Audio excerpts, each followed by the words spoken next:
everybody, how's everybody doing today? Welcome to my the 7th annual Micro Four Thirds meetup, where I gather some professional photographers together. We're all Micro Four Third enthusiasts and very experienced photographers. I'm very proud and honored to have them here with me. Uh, let me, sorry, I'm just seeing some technical issues here on my end. I'm so sorry about that. Uh,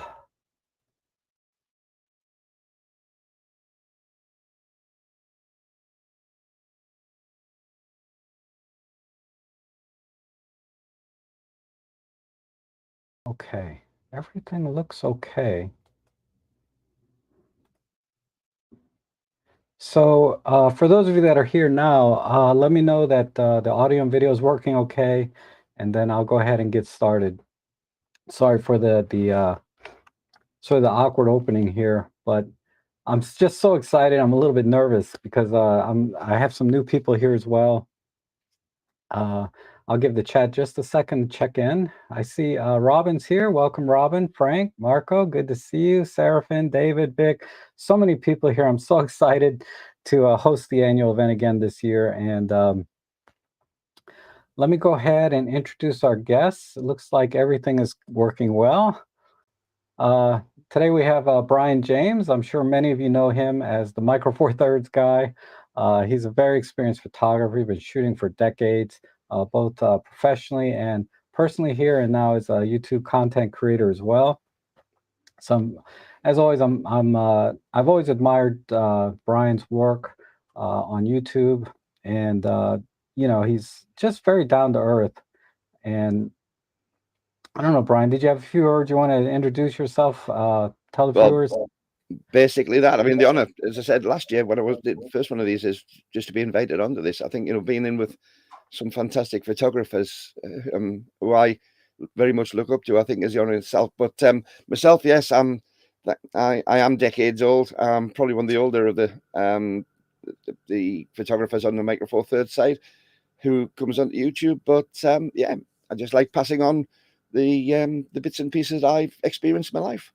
Yeah, and that's one of the things I got from watching your channel is, you're doing it out of because you want to share this passion for photography, and sharing your experience is such a gift for all of us, and I really appreciate it, and I'm sure many of our viewers do as well. Okay, let's see. Next up, we have Marlene. Hi, Marlene. How are you? Great. How's everybody? Good, good. Marlene is probably one of the finest photography educators I've ever seen. Thank you. Whenever I watch her content, and she focuses a lot on Lumix cameras, but I've said this before, it feels like I'm just kind of sitting right next to you. When you're teaching online, you just have such a way of really making the person kind of feel at ease and comfortable, and let them know that it's not hard, right? All you need to know is just how to do it, and once you know how, it's very easy. And that's what I really like about how you present your content and teach students and share your passion for photography. But that's kind of my impression. I go ahead and if you could tell people a little bit about yourself and. Well, thanks for those kind words. Yeah, I actually taught in the classroom for about 15 years. And during that time, I realized that the students needed a bit of extra help in between classes. And so I started making videos and uploading them to the school's website. And then I decided, hey, why don't I just do this on YouTube? And I started YouTube in like 2008. And my first videos were so bad. And I took most of them down, but like just basic things, right? Because I ended up also teaching night school to adults. And that's where I found my calling, because you didn't have to deal with university administration as much when you teach night school because no one's around. So anyway, so yeah, that's sort of how I slid into online, and I've done some online courses and things like that. But my goal has always been to like simplify things and just real basic, like 1 or 2 things per video so that you don't overwhelm people. Right. So yeah, so that makes a lot of sense. You have so much experience teaching people both in person and classroom settings and then online as well. So it seems like a natural segue to YouTube. Yeah. That's awesome. Okay, and then next up we have new guests, Lisa and Tom.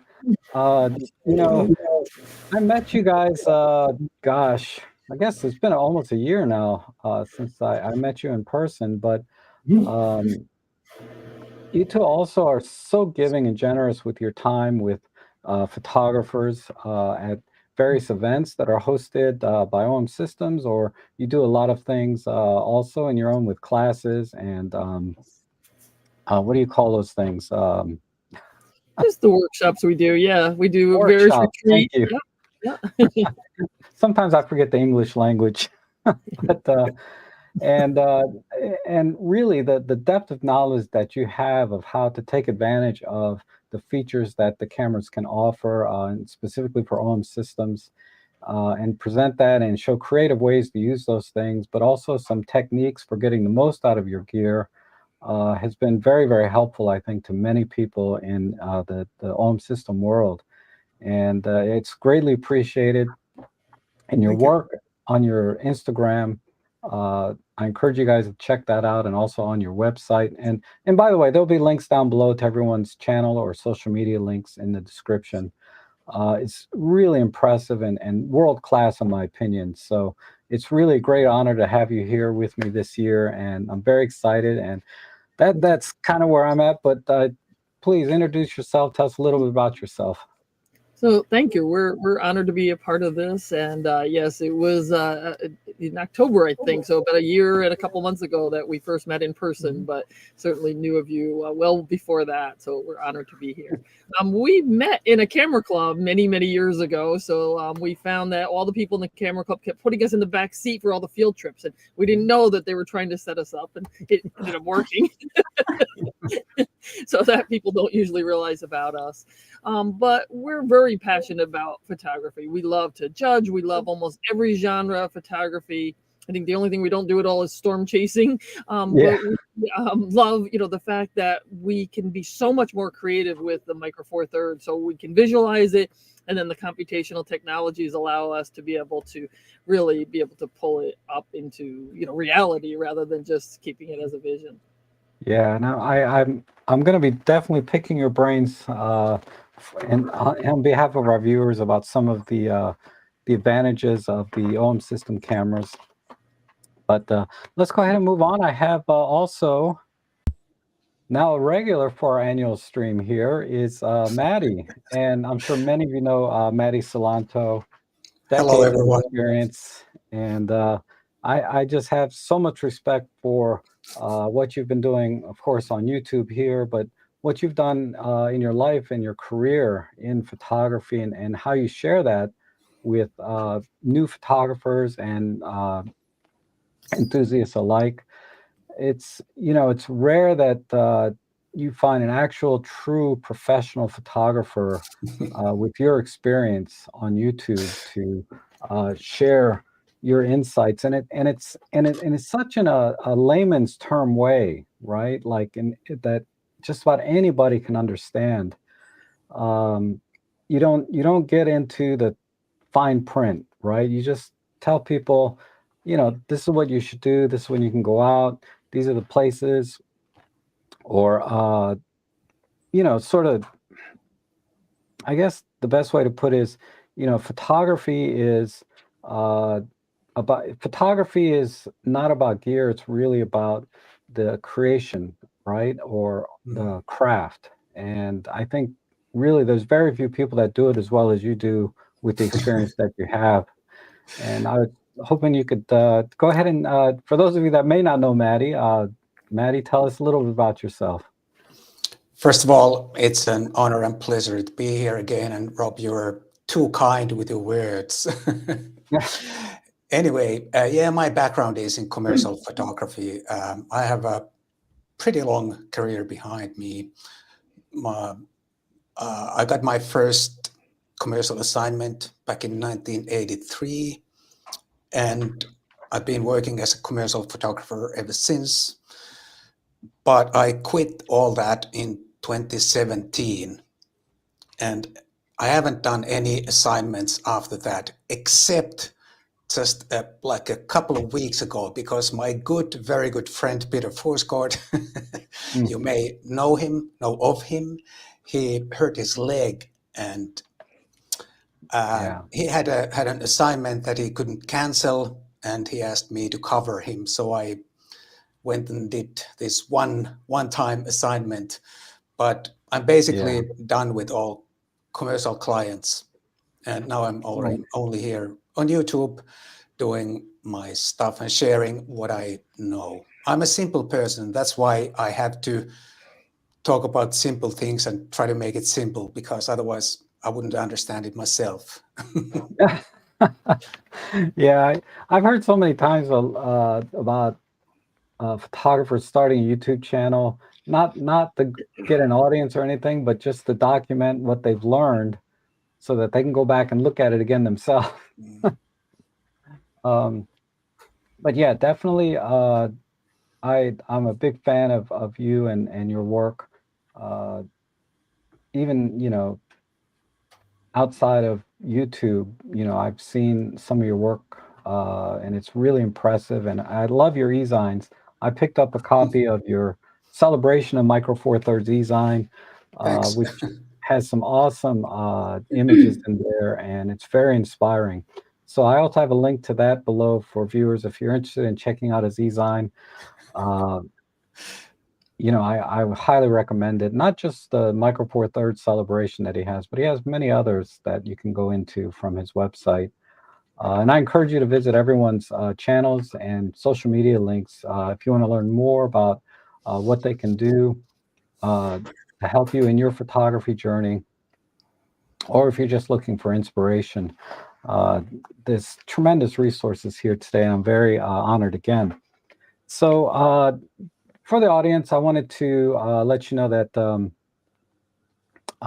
if this stream gets interrupted for any reason, I have to start over. For those of you that are longtime viewers, you know how my streams go. There is a link at the bottom of the description to a backup to this stream so that we can rejoin and get started again quickly if anything should happen. Hopefully not. It's rare, but it does happen time to time. So keep an eye out for the link down below in the description if this stream gets interrupted and we have to start over. Okay, so what I'd like to do or ask my guests or all of you today is, a lot of the viewers here, of course, are Micro Four Thirds enthusiasts, whether it be, Lumix or OM systems. And, just out of curiosity, if I were sitting here as a viewer, and I am, what is like your favorite Micro Four Thirds camera and lens combination, and why? And I'll just start with Brian. Yeah, it's a difficult question to answer because with the state of equipment these days, the state of all the gear, it's all good. There's really very, very little bad out there. And it comes down as much to comfort factor, ergonomics. So, I mean, I've got things like G9s, I've got EM1 Mark IIs and things. My favorite camera of the lot, though, is my original EM1 Mark I. It just fits. It's lesser pixel count. If for the pixel peoples, it's 16 megapixels. It doesn't bother me. I get great photos out of it. But it's just one of those cameras. It's been all sorts of countries. It's been hammered around the place. It's got most of the probably bring preferences out if I was to do that. But as an overall package, it fits my hands. It fits my shooting style. If it was to get damaged, I wouldn't be too upset because I can buy them very, very inexpensive on the internet. But also, it is a pro level camera, and we've got to be careful how I say that because people think, if they're not really up on the gear, they think pro level gives you better photos. It doesn't. What it tends to give you is more of the controls available and more to hand. It tends to be a little bit better built, if you like. So for me, having a pro level camera is good for that. Doesn't make me have better photos, but it does mean to say it'll take the knocks, and for that reason, it's just permanently there. Lens-wise, is a lens I don't own, and I reviewed it recently, which is the 12-100 Olympus. And I can't, with what's going on in my life and other things at the moment, I just can't afford one, even second-hand. So it's a lens I don't own, possibly won't own for a while, but it was so impressive when I reviewed it. I borrowed a friend's one and reviewed it a little while ago, and I did call it a dangerous lens because once you've used it, you want one. So that would be Yeah. my idea. Yeah, and then I just got my own EM1 Mark One. That was my first camera purchase of the year. The EM1 Mark One, the silver one I was just showing everyone. The nice and And silver. yeah, I mean, I think I paid 250 or 300. I mean, like next to nothing. I've spent more on a tank of gas sometimes, but yeah, the EM1 definitely, the ergonomics and everything are all very important, and it's definitely a priority for many that the ergonomics are critical for them. It's that the deal breaker, right? They'll never own, say, like a Pen F because they just can't handle a rangefinder, but they want a decent grip, they want the durability and weather sealing and all of that. So, like you said, calling it a pro camera, it is a professional camera, but it's not necessarily, in name, right? It has to perform and meet these sort of criteria that you're looking for in a camera. And that's why that particular one turned out to be your favorite. And it's one of my favorites now too, actually. So, Maddie, let me go to you and ask you. I know you've had a lot of history with Micro Four Thirds and a lot of content for viewers about different Micro Four Thirds cameras, a lot of Lumix cameras as well. But you also have, you started with Olympus, if I recall correctly. But tell me, after all these years, like of all the Micro Four Thirds cameras you've tried, what's your favorite combination? All right, I can't name one favorite camera for the reasons Brian already said. However, I'm gonna mention a camera that was my first mirrorless camera that I ever used for a commercial assignment, and that was the EM5, the first one.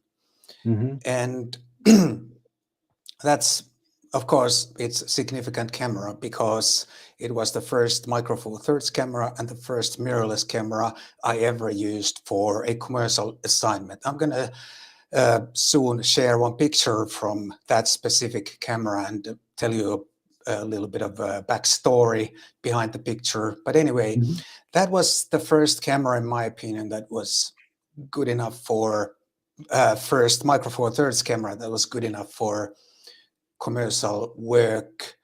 And I don't mean I'm talking about the image quality or anything. It was just that the whole package, the control layout, the handling and everything was good enough for me, and it made me confident enough to take it out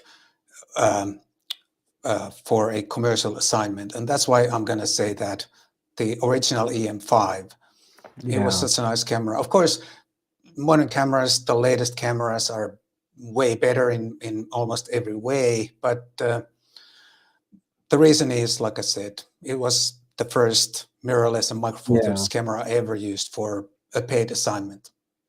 And that's honestly a very similar story to my own, but many years later, like in late 2015 or 2016, I can't remember. I picked up an EM10 Mark II, and I had been a full frame Nikon shooter up to that point. And I was just so impressed with the image quality and the compactness and size. And I said, let me try this on a professional shoot. So I took it out on a pro shoot, delivered my images, and they were perfect. They were perfect. And ever since then, I've been a big fan myself, and now use Micro Four Thirds personally and professionally, exclusively for professional work. I use Micro Four Thirds now because there's just no reason to take so much gear or such big heavy gear to different events. I do some event photography, and anyway, it's not about me, but I just I can relate to what you're saying. When you take the camera out, it's like your expectations are not, because your expectations are kind of low, right? Because of it's a smaller sensor, smaller camera, it's cheaper, and it's like, well, let's try it. And it's like it just blew my mind that it was able to do the same, if not better, if not better for certain jobs, or just about every job that I do. That Micro Four Thirds was a better choice in general. But yeah, that's cool. That we have a very similar story of getting started.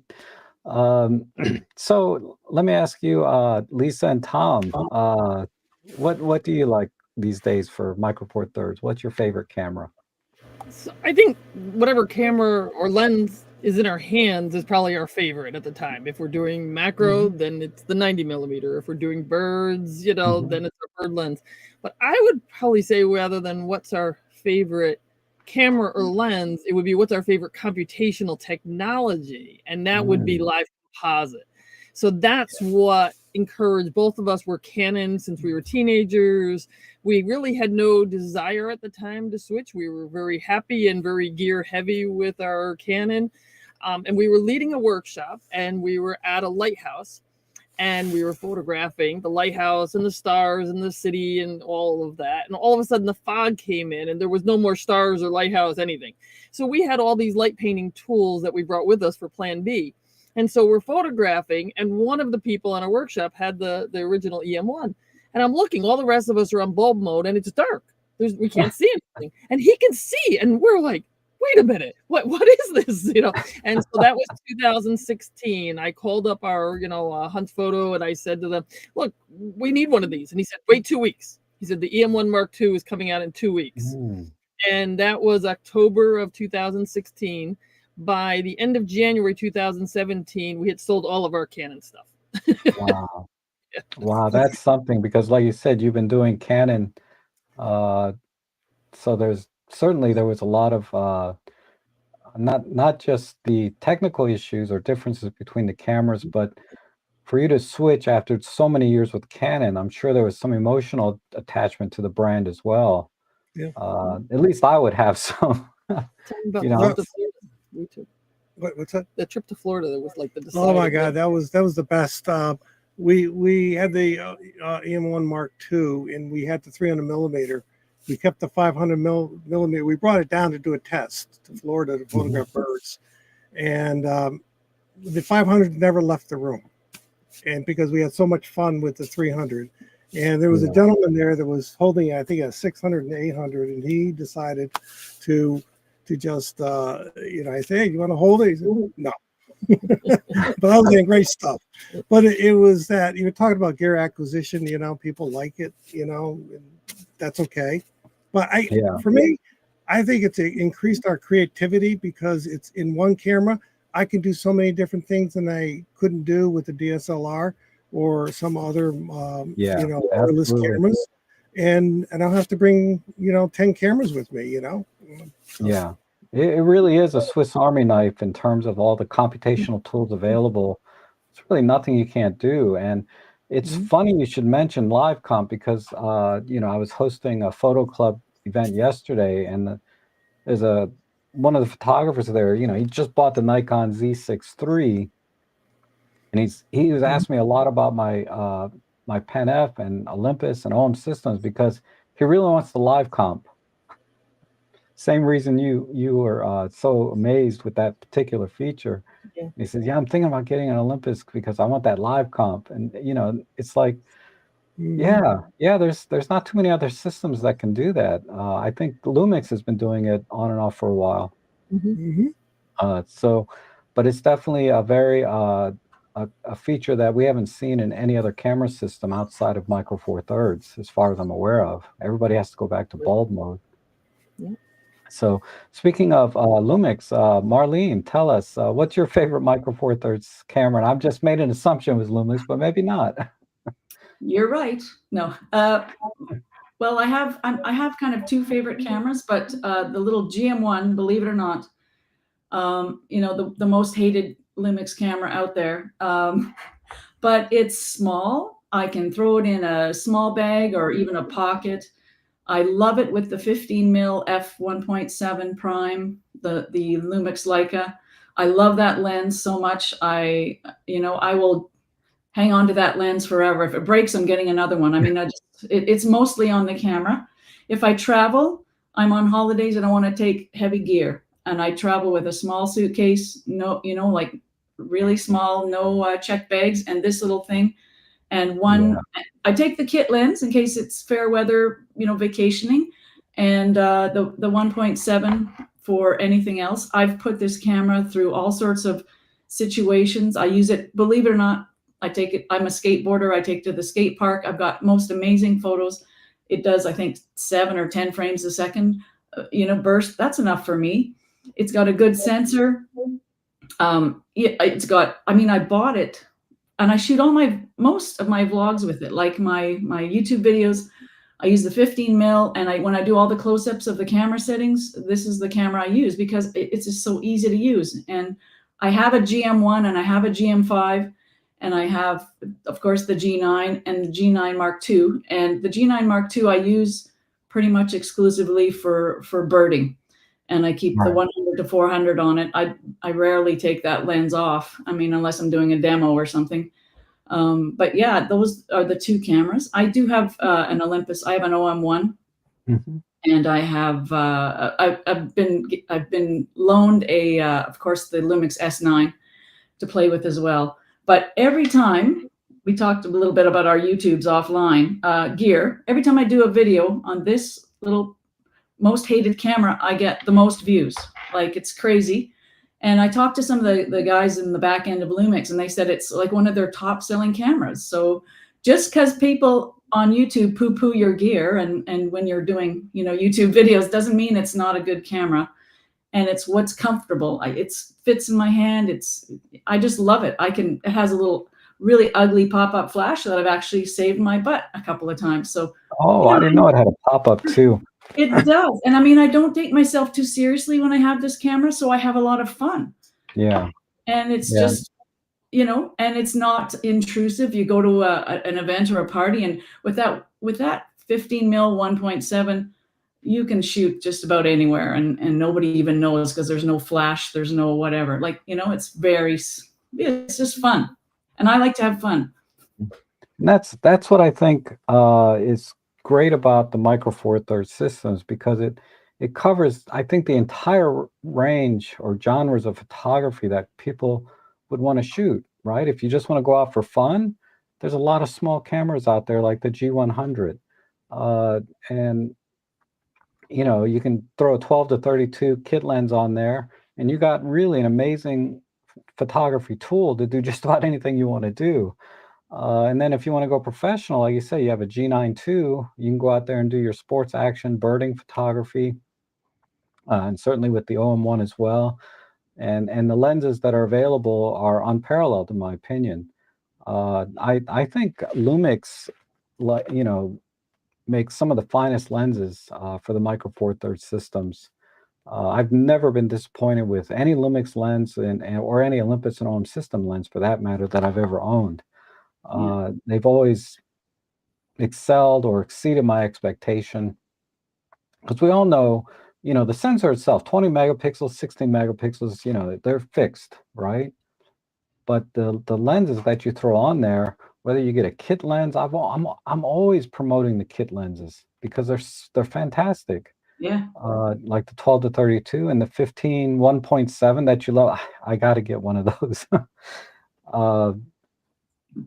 The kind of quality you get out of it, and the size and weight and compactness, you can take it out and have fun.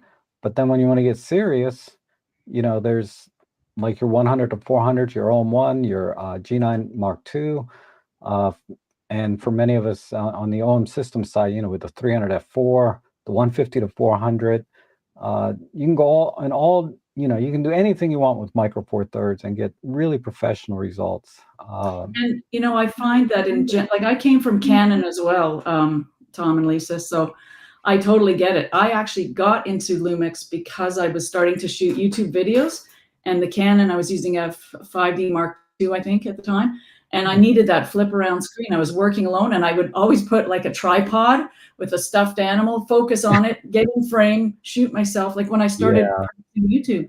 And it's like, I can't do this anymore. So I actually got into Lumix from the video side. And luckily for me, I'm more of a photographer. I definitely, at one point in my life, I thought, I'm going to do video. And it was like, no, that's not my rabbit hole. But yeah, the photography side was there too. And just the heavy gear, I got rid of it. I sold it all to one of my students. And then the cost. I can't go birding with that much reach with a full frame system. I just can't afford that, and I don't want to carry around a 5-pound lens. I can't do that. Like Right. my neck is. I'm already spending a lot of money on osteopathy because of my neck. So Right. so I like the Yeah. small, low cost comparatively, and small size. Yeah. Great. It is. It's really, like I said, and this is why after in all these years, uh, I've stuck with Micro Four Thirds, and and still very enthusiastic and excited about things coming, things they have, and the things they can do with the computational photography. The long lenses give us the reach and the quality that rival any system out there, and of course the overall technology is very, very competitive. But with all that said, the proof is in the pudding, right? So what I'd like to do is I ask you to share with me a picture and maybe a little story about that picture uh, using your Micro Four Thirds gear, if you could. And I'll start there with James. He's been sitting there quietly and patiently. What's one of your favorite images or an interesting image that you'd like to share with us today that you did with Micro Four Thirds? Well, I'll bring it up, Rob, for you now if I can. If I can share my Okay. screen. Let's just see if I can see it. Yeah. As I'll point something out about my photography, actually, if I can.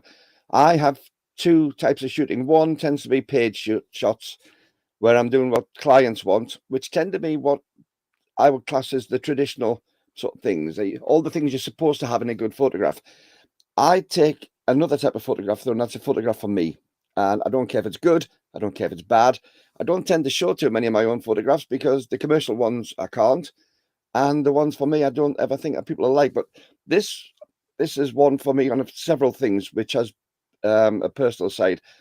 In 2018, I was a Royal Air Force Reserve officer. We took 24 young cadets across to Normandy, all in the teens, along with a lot of other staff. And this was the first time that I'd ever shot my EM5 Mark 1.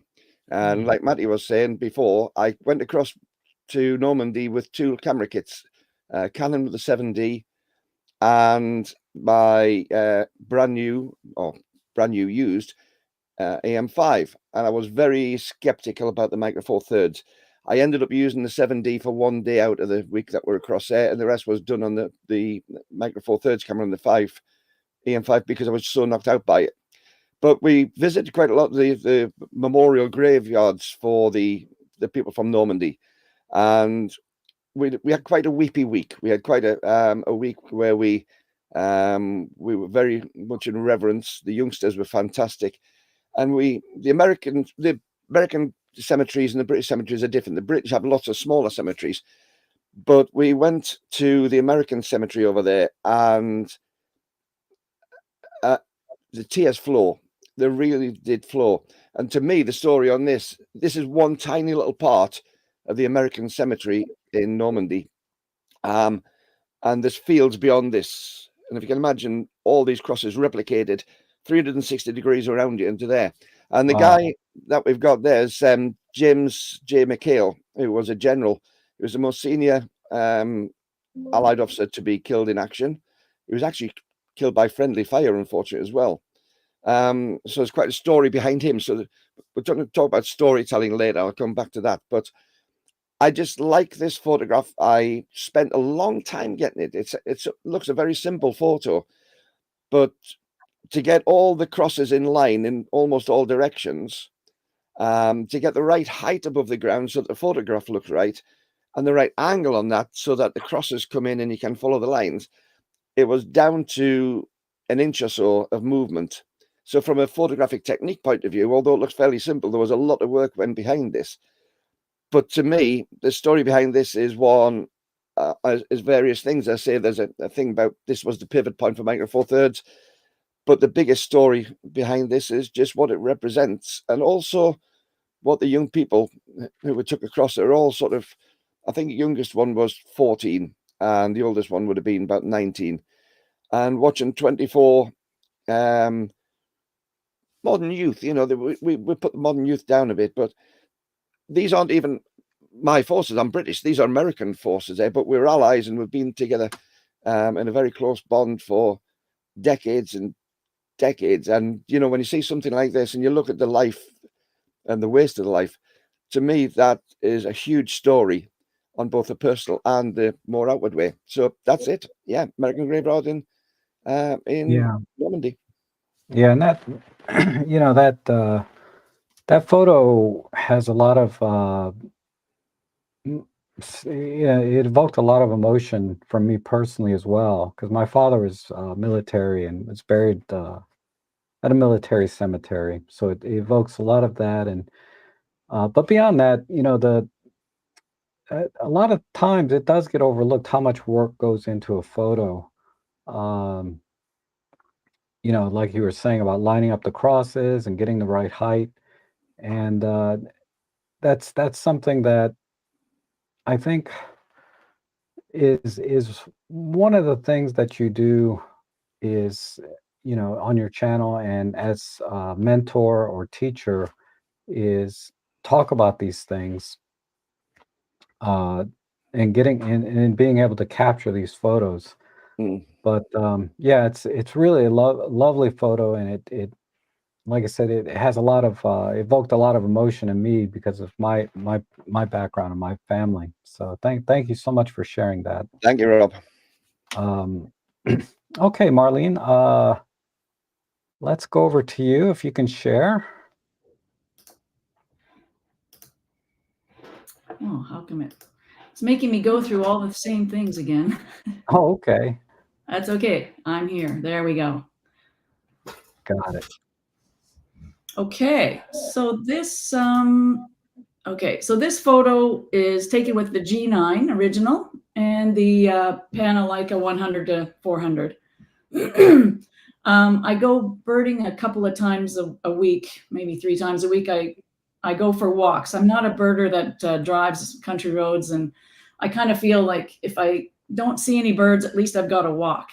And this photo is my number one tip is always be ready. So this photo was a bunch of bald eagles, and there's a river below them, and it's full of ducks, and so they were sitting ducks. So what the immature one, the brown one, was coming back after having a little snack. You can probably see the blood on its beak, and switching spots. So then the mature one flew down afterwards, and it was just one of those like, oh, and at the time I wasn't sure I would get everything. You know, it's a lot of luck doing bird photos. So Yeah. I mean, there's not much of a story except that I do this a lot, and I'm fascinated by bald eagles. Weirdly, so yeah, I just find them so incredible to watch. I see a lot of their antics, and I'm so excited when I see this sort of thing happen. Often they're just sitting on that branch, looking out over the river, and so when you get some action. Oh yeah, I've sat for hours waiting for a bird. Yeah. Yeah. Well, I think the story here is really about the G9 and the 100 to 400, being able to just carry that with you anywhere on a regular basis. It's not intimidating. Yeah. And it allows you to be ready for moments like this, and the versatility of saying, okay, I'm just kind of a casual photographer. I'm going to go out for a walk. I'll bring my camera, and being able to get a shot like this, I think, the Micro Four Thirds system makes it easy to have that kind of sort of lifestyle as a photographer, right? Just have your camera with you all the time, whether it's a super telephoto like the 100 to 400, which gives an 800 millimeter equivalent. Yeah, it's amazing. Yeah, I can relate though about, they just, a lot of times they're just sitting there and you don't know, like, are they done eating already? Like, are they going to sit there till, for the next 3-4 hours? Yeah, because And then as they'll soon as sit you there put your for an camera hour. down, they do something. It's like, oh, Yeah. come on. It's a bonus. Yes. Yeah. Okay. Thank you. Beautiful. Okay. Let's see, Lisa and Tom. Yeah. Let's go here. So Pro Capture to me was just phenomenal, and it's kind of interesting to be able to see. Oop, I'm seeing the thumbnails here. Oh, you're still seeing the thumbnails? All right. Yeah. All right, let me go back again. Sorry about that. Let me share again. I said Windows. Should have done the entire I window. read mine too. Can you see the whole bird now? Nope, still got your thumbnails. Huh. We tested this beforehand. Isn't that funny? All right, let's try one more time.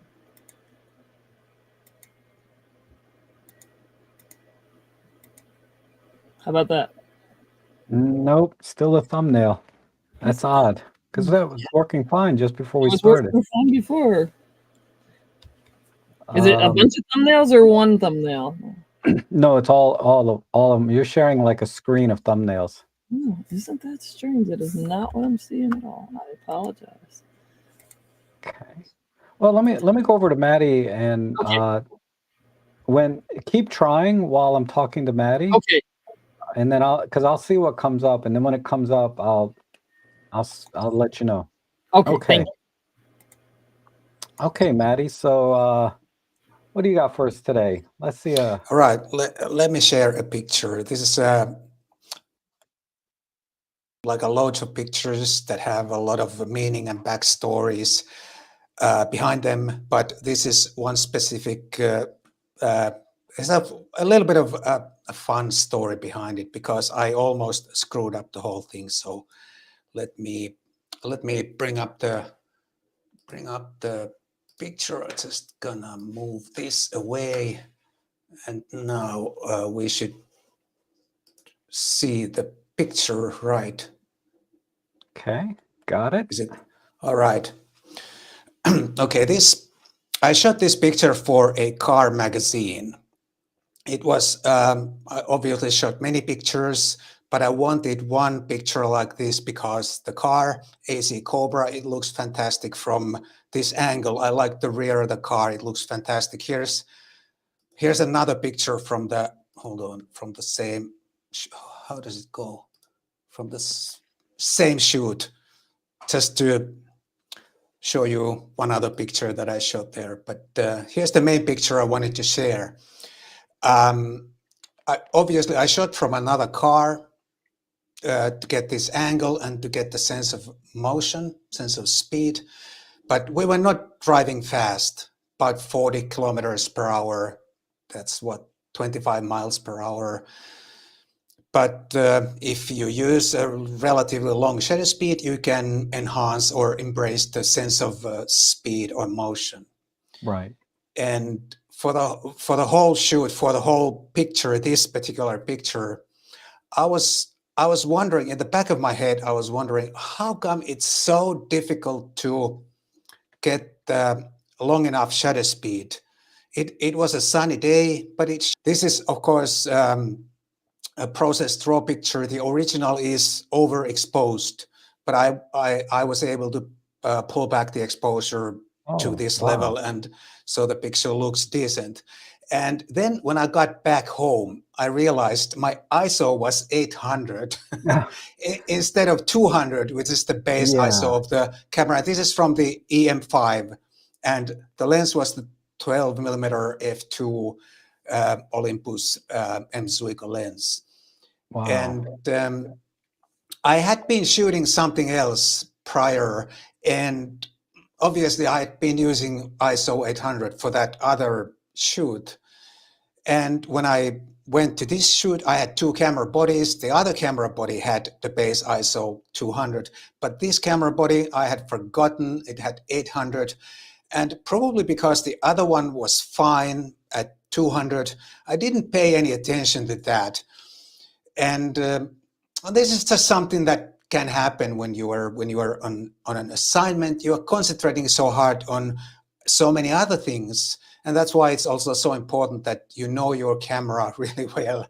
And obviously, this is not like a super tricky shot, but still, you can imagine I'm shooting on 12mm lens. I was fairly close to that car, hanging like over the door and holding my camera close to the ground to get this angle and this shot. So I had to pay attention to so many other things. So the ISO value sort of just slipped my mind.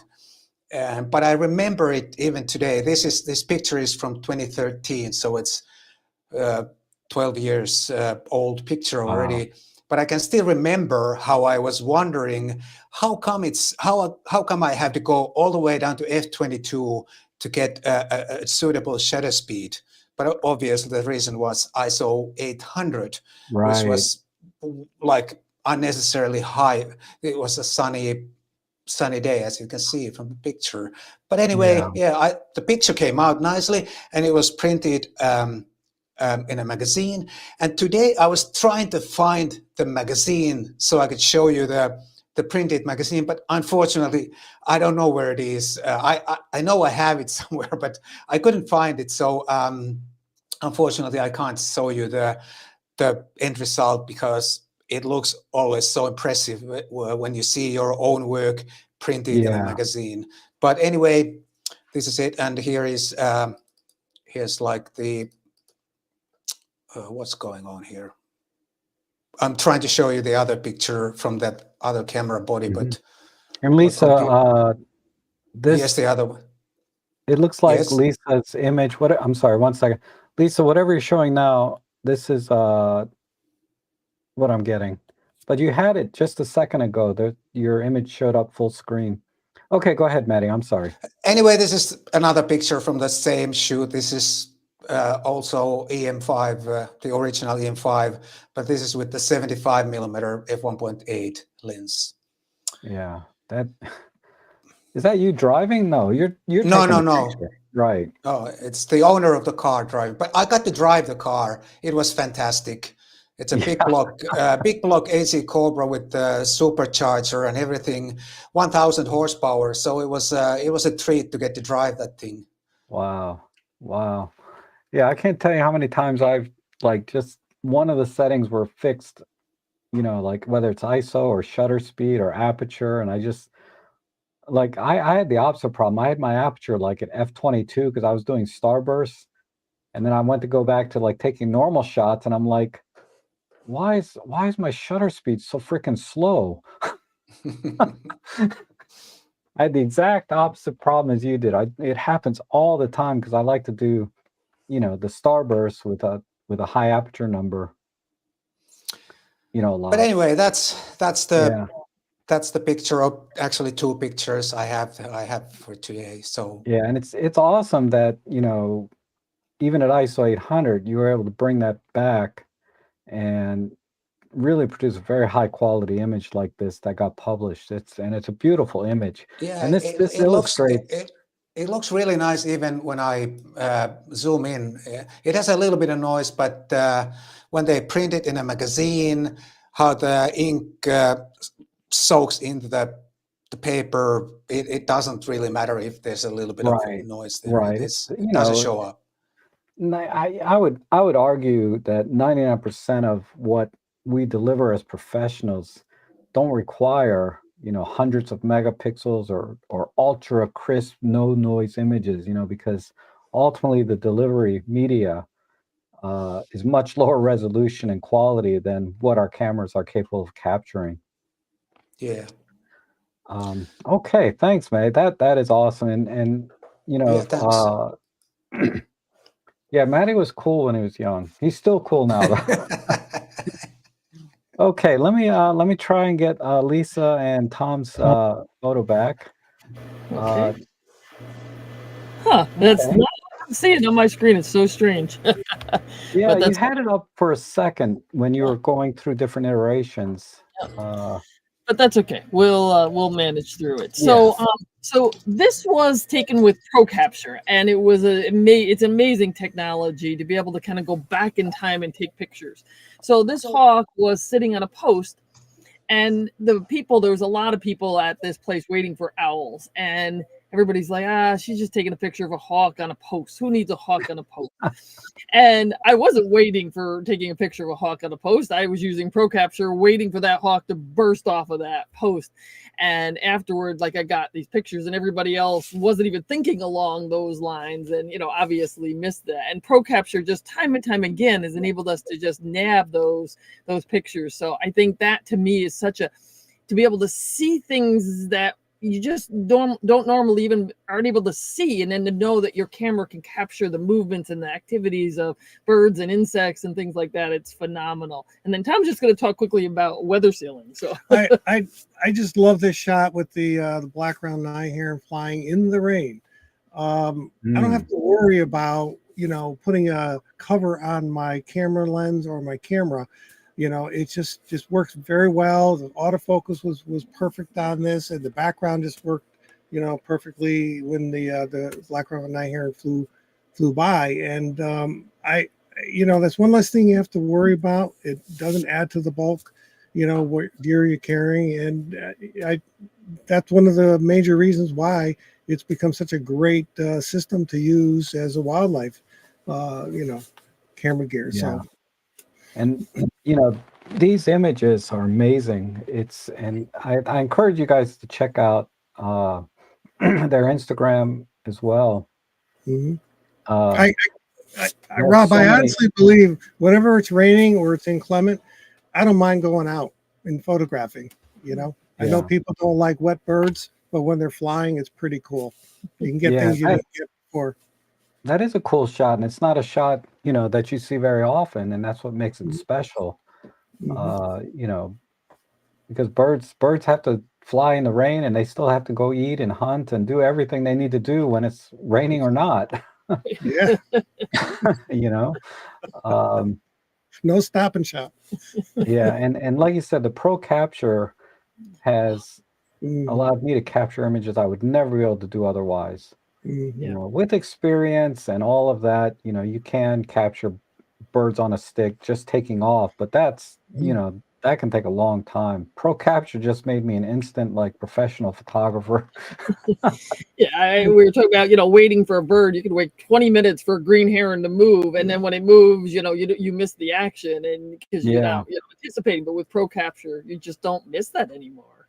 Yeah, absolutely. I've sat there for 10 or 15 minutes, half pressing the button with ProCapture, waiting for that bird. Yep. Absolutely. So one tip would be just make sure you've got good, you know, spare batteries with you. Because you're effectively with ProCapture, you're taking, you know, 25 to 50 frames per second for 10 or 15 minutes straight. So, but it's awesome. It's an awesome feature that really it'd be really hard to capture images like this otherwise. But okay, so speaking of birding, I mean, you talked about ProCapture and the weather sealing, which, you know, really allows you to capture images that most people wouldn't go out to do. But what are some of your other techniques, like for lighting and composition when you're doing your birds in flight? Do you give any thought to that before you capture the image, like any kind of framing or conditions? We do. I mean, one of the things with birds, and everybody I mentor says the same thing.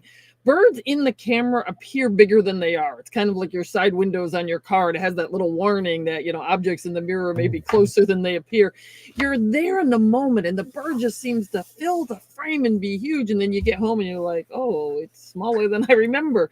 So you have to kind of train yourself to just kind of follow the bird when it's smaller in the frame, and then press that shutter when it's larger in the frame, and that will increase your rate of keepers dramatically. So that's one that I think we both are very cognizant of, that a lot of times that osprey is just too far and we're just tracking it, and, you know, but we're going to wait until it gets closer to be able to really be able to trip that shutter. And then I think lighting wise, we both really like occasional backlighting, but most of the time we're making sure that lighting is just beautifully on it. So I think of our shadow like a sundial, just pointing right to the bird. And that's going to give you the most consistent lighting, not necessarily the most dramatic like backlighting might do, but the most consistent lighting over and over again. And then I think one thing too to keep in mind is your background. Yeah. Is watch your background, be in a position where the bird is going to fly, or he's going to perch or feed in the water. What is your background, and the low angle you can get, can be very important, making the bird more intimate looking, without looking top down, because that's the way we normally see birds. But from a bird's point of view, a few inches off the ground, that's more of a dramatic shot, more of an intimate look of the. I can see that in a lot of the shots. It looks like you're almost eye level with all of them. On the eagle, he was on the road in Bombay Hook, laying on the ground on his stomach for the two eagles, because they had come up off the water and landed. You can see a little bit of the pavement there, and they had landed right there. And so he crawled like army style on his belly to be able to get that shot. I'm still getting up from that crawl. But the pileated woodpecker was in our backyard, and I just happened to be hearing it and being a loud rapping noise, and I was done photographing because the light was getting low. And when I walked in the backyard, I just heard him, and then I saw him moving, and he wasn't going to move. He was working away, working very, very hard on this dead tree stump. And it was really fun. I was within maybe less than 10 feet, and I had the 150 to 600 with me. And I was just firing away, like Lisa said. I think I was on maybe Pro Capture, or continuous focus, and it was such a pleasure to be able to continue to photograph in low light and still get excellent images and capture something that your brain can't process, because the image is processing it for you, and it's stopping the action, because the action is so continuous that you just don't see that little bit of wood chip flying over his eyebrow. Right. So he's got another eyebrow on him, and that doesn't happen in nature, but it happens, because the camera caught it.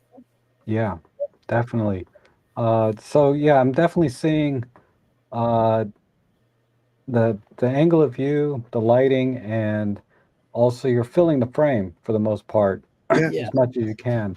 And that makes the composition easier, actually, because then the bird's texture and colors and shape itself is the composition, I think. Yeah. And it just, they're just beautiful creatures, and they're so much fun to shoot. And like I said, using the OM system camera with all these technology in it just makes this easy. And so, I wanted to ask Marlene, you do a lot of birding, like you said, just when you're out on your walks, but what, you go out on your walks for, with the intent to be ready to take a bird picture, do you do any kind of prep or thinking, or what kind of shots do you anticipate being able to take? Things like, what do you think about before you go out on your walks for your bird photography? Like I mentioned before, for me, I'm not Lisa and Tom, like, whoa, I feel like I'm in the wrong crowd here. But it's just, it's almost like an addiction, or it's like you just get right into it, you zone in terms of preparing. I'm just ready, open to anything. I love migration. Sometimes I go out with, like, if I'm doing a YouTube tutorial, I'm focusing on certain aspects of the camera. Like today, I'm just going to shoot in, whatever, AFC. And by the way, Lumix has pre-burst, which is the same as Pro Capture. So we can do the same thing. And the anticipation, the chance, and I mean, I go out driving country roads with friends, and like after about an hour and a half, 2 hours in the car, I'm like, oh, get me out of here. Like I can't do, like a lot of people, especially where I live, we have prairies. The birds are far apart. You have to drive. I don't mind driving to a place and walking, which I do that quite a bit. I'll go for a hike. But to drive all day and look at fence posts and light poles and, hydro poles, like I'm not that person. Like I that I can't do that. I've done it a few times. I've hitched along with friends who get beautiful, you know, great gray owls and rare species at very specific times of the year, and they're right into it. And that's not me. I'm more of a seat of the pants birder. But I do love, like, I know at migration, I can go to this area and I'm going to see like a bazillion tundra swans, and believe it or not, in the prairies in Alberta, we have pelicans. And so if I want to practice, say I have a new camera to test out, I'll practice birds in flight. And to me, I need like a blue sky, a white bird against the blue sky. You're not going to go wrong. Like if you want to do, you know, increase your hit rate or get your confidence, don't go shoot on an overcast gray day. Don't go shoot seagulls on a gray day, because, you know, it's not enough contrast. And everyone says, oh, you shouldn't shoot in the bright sunny day. Where I live, it's sunny 350 days of the year. And I love shooting in bright sun. I don't care what they say. I really just have, the joy for me is just getting something in the frame. And like you said, the birds do definitely appear closer. And we've all used our lenses just for a scope. You know, it's like, we don't need a scope or binoculars. We just pick up that lens and see where the birds are. And if, you know, the bigger they are in the frame, the better image you have. I mean, that's just science, you know. And let's face it, most photographers, especially birders or wildlife, they tend to crop. I mean, I'll crop 50% of my frame sometimes. And as long as I can pull an image out of it. And sometimes it's not even about the actual quality or whatever. It's the fact that you had that experience. With the wildlife or with the bird. And I know that sounds maybe a bit cheesy, but like it is really, for me, that's what brings me joy, is finding, capturing. And if I get a really great image, then I'm extra happy, but I'm happy anyway, if you know what I mean. And I think, you know, wildlife and bird photographers, like here, they're so competitive. And like, I don't know if you guys ever get that when you're out and about, but you get the scan, you know, like they look you up and down to see what camera you've got. You know, it's like they don't look at your, you know, what women usually get looked at if they have a low cut shirt, but they check you out. And I always laugh, and I always wanted to make a video about that. Like, you know, a guy comes up, especially because there's not many women, let's face it, out there in the woods, and you're out in the woods alone, and you're like, oh, is this safe? But you always get the scan, and I always laugh because it's always the guys with the 10-pound Canon camera with a $16,000 lens that are giving you the scan. And I'm like, yeah, you know what? I'm no threat to them because I just have my little Lumix. But as far as being prepared, I'm always sort of prepared, you know, just for whatever. I'm prepared for a good walk, you know? Yeah. Well, I think a lot of that, your preparedness has to do with knowing, you know, what kind of creatures or animals are just local to you, and being able to go to those spots with some consistency, say, I'm going to, you know, I have this particular route that I like to take, and I know exactly where the birds tend to be, and, you know, getting to know your local area so that when you're coming up onto a part of the path or location, you know, to have your camera ready, because you have a certain expectation, you know. And here's the sad thing is, like, I look at photos from previous years around that time of year, and sadly, I don't know about where you guys are, but there's less birds. And part of my motivation is to just record those birds while they're still here, because with climate change or changing in the area, like they're building up. So then the birds lose their habitat, and then they won't come as close to where I'm used to seeing them. So then you have to go farther afield to find them. And so to me, it's also recording a bit of history of, you know, those birds, because I might not see them. Like some years I don't see like snowy owls. Like last year, I actually did do a lot of country drives, didn't see any snowy owls. So, you know, and to prepare, I also have a network of friends who bird. And it's like, will you share your information? And some of them say, no, I'm not going to tell you where that great gray owl was. I'm like, okay, you know, like, because there's some bad actors out there who will bait things like beautiful owls. They'll bait them, and then those owls get used to being fed, and then they're by the road, and then they get hit by cars. And then, so I can see why some people are very protective, especially of the more rare species, who, especially some of the owls that are around here that aren't here all the time. So Yeah, anyway. that's an excellent point. And just real quickly, do you have your camera set up and ready to go, like a custom setting that you save first?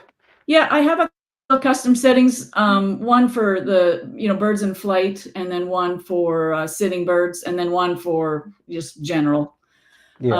But usually the sitting birds is the one I start at, and then I can just turn to if I need to. But to be honest, I often shoot in single shot focus. Like, I don't often use continuous focus, because if I can get the bird in the frame, I mean, that's the hard part, right? One of the mistakes I make is I'm too zoomed in, because I'm scouting, and then something happens, and then the bird flies out of the frame. And so my technique is to widen it out a bit. Like, I don't shoot at 400 if I'm wanting to shoot a bird in flight. I give myself some space for the bird to move and for me to move, because often I miss so many shots. And that's, that takes practice. Like, people, they get these, big lenses and fancy cameras, and they miss so many shots because it takes a lot of practice. Like, people don't realize that it's not just luck with the birds. You have to actually do the thing over and over and over. Yeah, it's, you have to have some anticipation, understand their behavior, and then you get a feel for what direction they might go, things like that. Yeah, like I said, it takes practice, and shooting locally and being prepared with custom settings, knowing your area. All of these things will help you get amazing shots without having to take a road trip to Conowingo or places like that.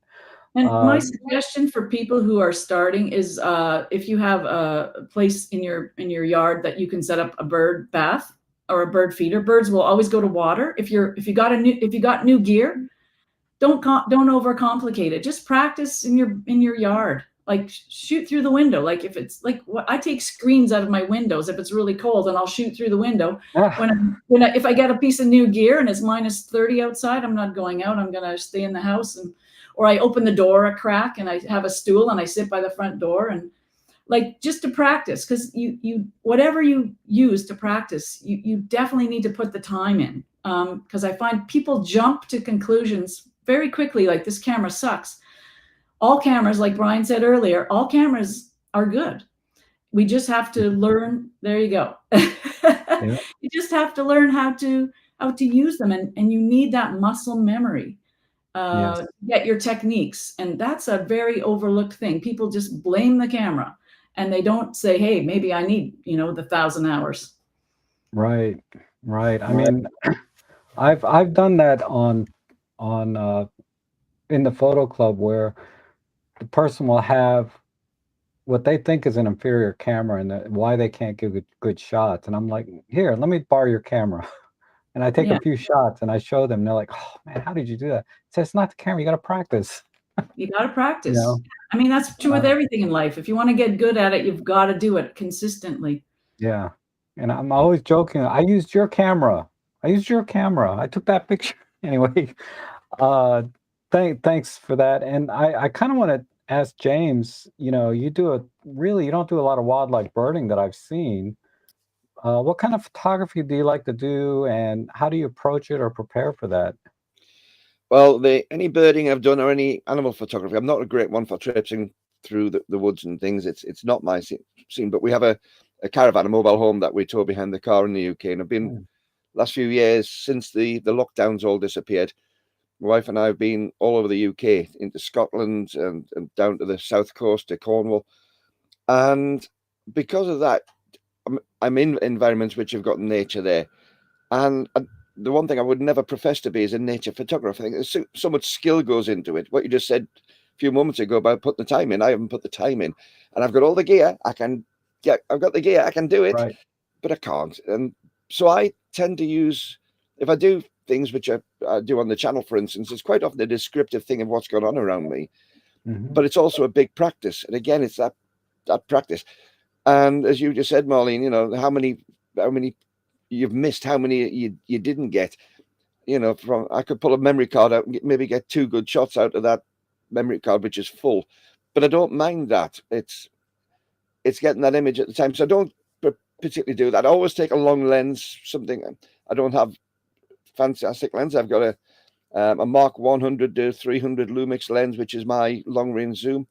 But I do find I'll take that along with me and maybe use it for one day I'm away for the fortnight, but I'll use it because it's right. That's my pre-planning, take the lens. But most of it is, again, like Tom and Lisa said before, it's just having the camera with you. And, you know, if something's going to be, if you're trying to take a bird a mile away and you're using a 12mm lens, it's not going to happen. So you just don't take that shot. But if you've got a camera with you, you just look at what's around and you'll take the photograph.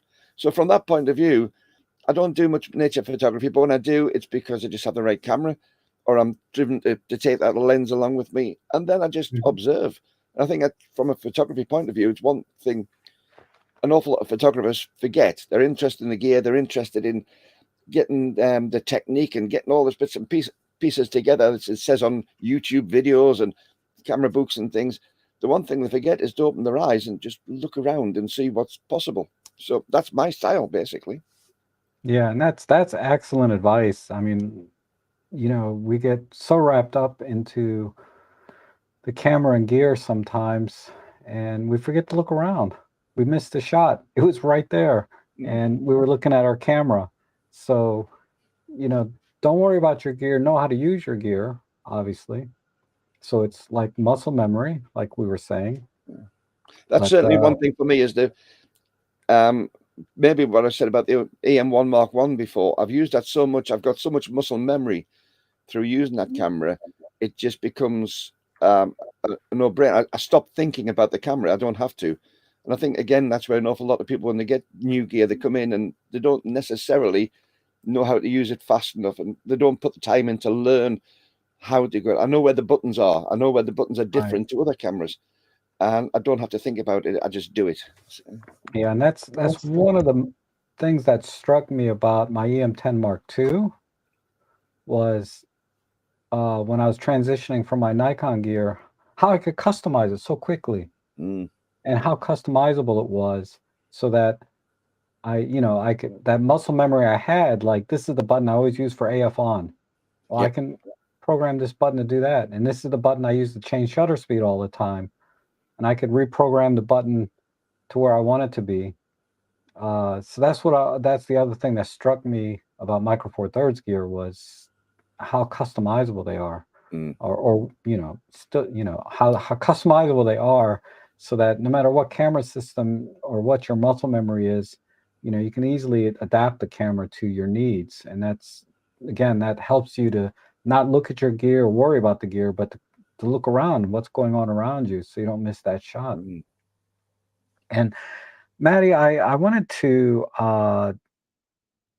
you've had so much experience, and I've been asking questions about prepping and, what you do when you go out. But, from your perspective, how do you think photography's kind of evolved over the years? I mean, you showed us an image from 2012, but say going back from, say, to 1983 to today, for the enthusiast type photographer, not professional photography, but for the enthusiast, what do you think has changed, or has anything changed at all? Oh, I think everything has changed. When I first started sort of to get interested in photography sometime in 1970s, I suppose there was those things that I first were interested in, they pretty much don't even exist anymore, I think. Photography is so different today, and I bet younger people, like in their 20s, 30s, they have a totally different approach, because some of the things that exist today, they didn't exist back then. And I think, so many things have changed, and And when I think about like commercial photography, I think I wouldn't even want to recommend photography as a job or career to anyone, at least from my point of view, because it's not like photography anymore. If you do commercial photography, it's so much more, and so many other things are involved or included, and probably younger people don't find it like weird or too much. But to me, the sort of I don't know, the purity of photography has gone away, because back in the day we had a camera, we had a roll of film, and that was it. And it was so simple. I know people often say that film photography is complicated and all that, but I think in a way it's so much simpler than digital, because all you have is a camera, roll of film, and you have your shutter speed, your aperture, and that's it. There's nothing else, and that's all you need. And obviously, if I didn't still love photography, I wouldn't be here today. I still love photography, of course, but I'm really, really happy to have seen the change, because I used to be a commercial photographer for about 20 years before digital came and before digital became like mainstream. And when the change came, so it's really lucky to have been able to see that, how it went from something to almost to something else, to another thing almost altogether. I'm drifting a little bit here, I guess, but No, I mean it makes sense. I mean this trend, I guess that transition from film to digital has transformed photography. And ironically, I think, you know, it's given access to people that wouldn't otherwise get into it. yes, So we have more it's people into it, but then yes, there's yeah, I'm not saying it's bad or anything. It is just right. different. It's way different from 1975 and 2025. Yeah. It's way different. And like I said, I wouldn't be here today talking with you guys if I didn't still love photography.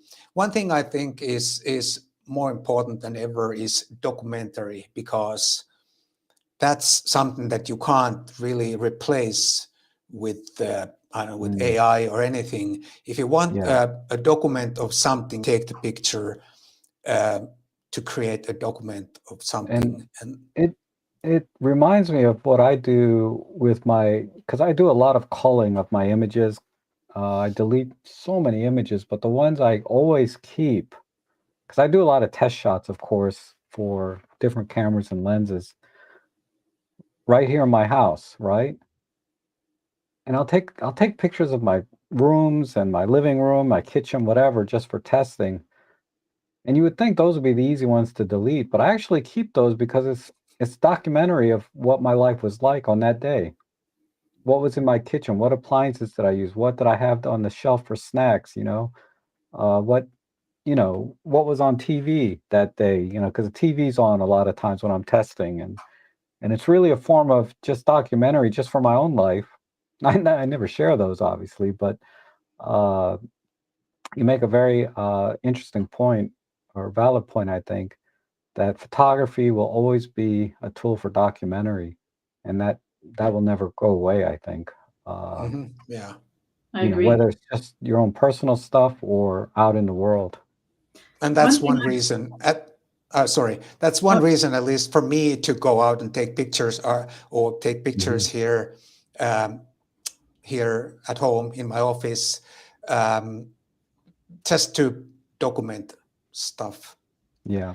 One thing I've noticed with the younger people getting back into film, because it's cool, is that lousy pictures, they somehow like the pictures with the light leaks and the out of focus and the, I mean, when Yeah. I was in films, when I was in photo school, I mean, we would get an F if we submitted the photos that people think are really cool looking now.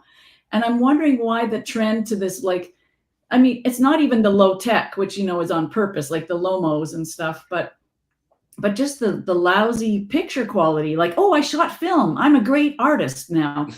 And if they've Yeah. shot 5 rolls of film and they're all crap, not everybody, but you know what I'm saying? Like Yeah. there's so many technical errors. That's what I'm getting at. There's so many technical errors, but they think it's cool because it has all these errors.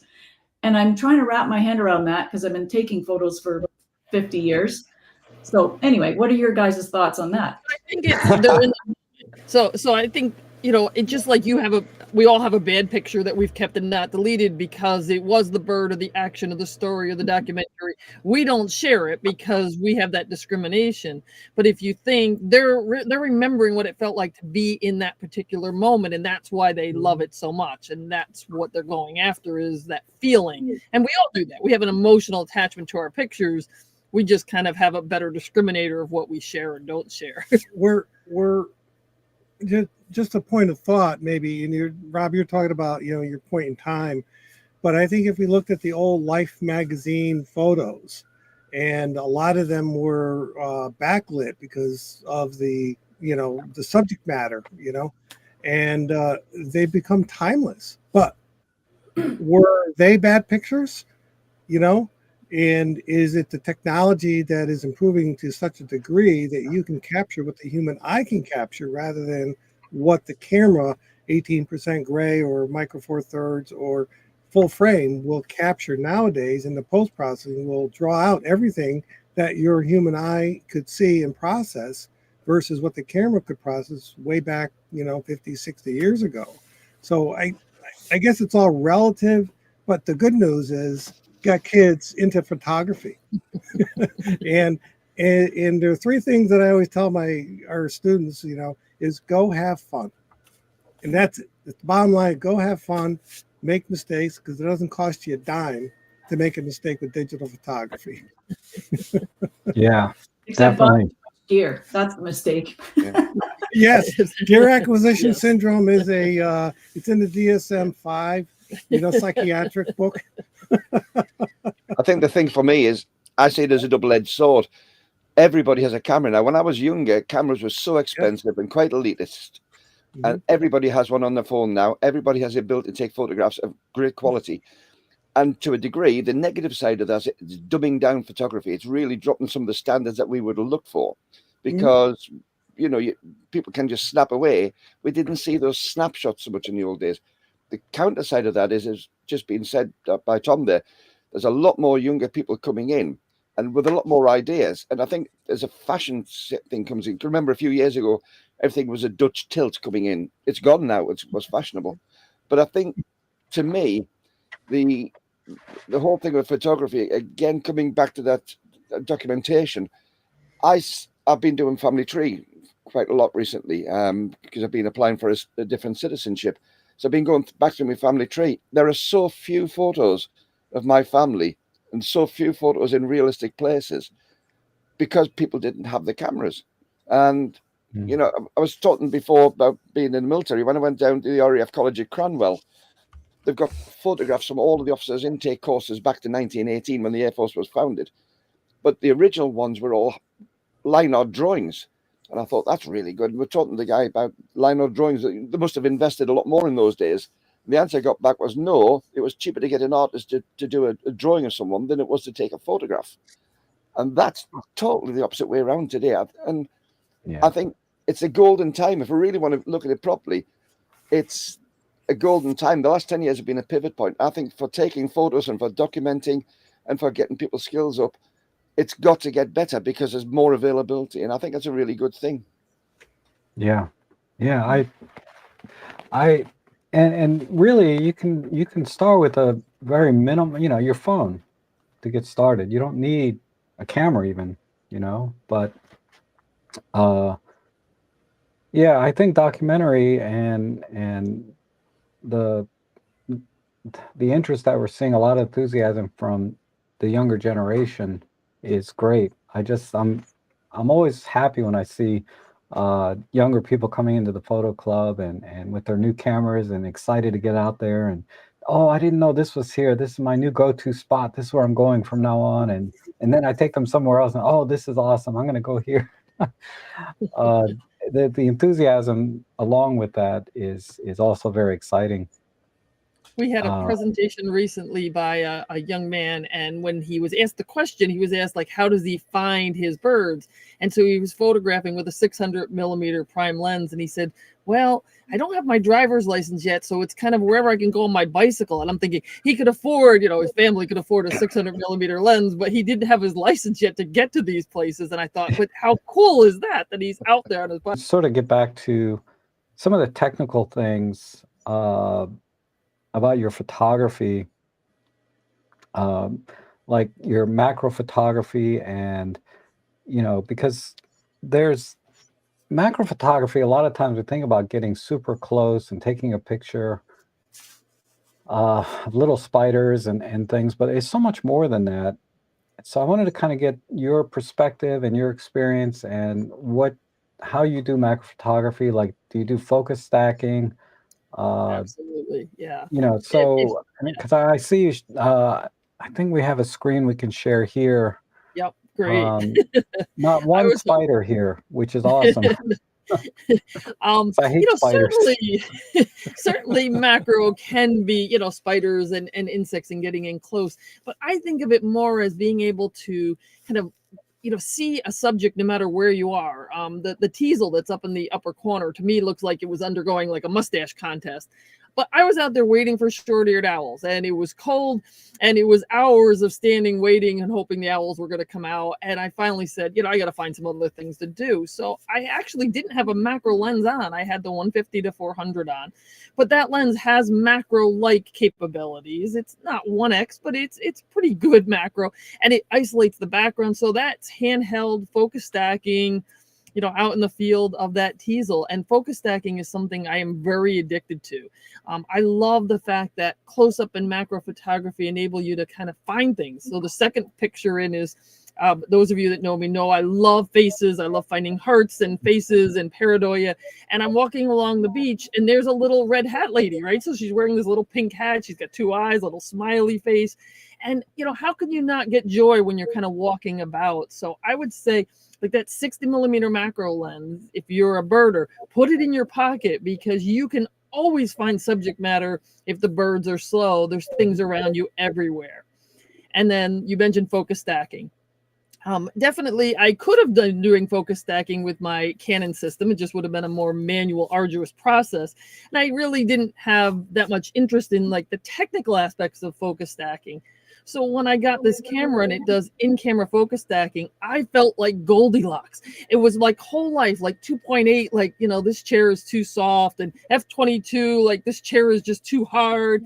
And then focus stacking was finally sitting in that right chair, and like, this one is just right. The subject matter is sharp through and through, but the background has that beautiful bokeh, and I become so addicted to it. I do bracketing when I need to.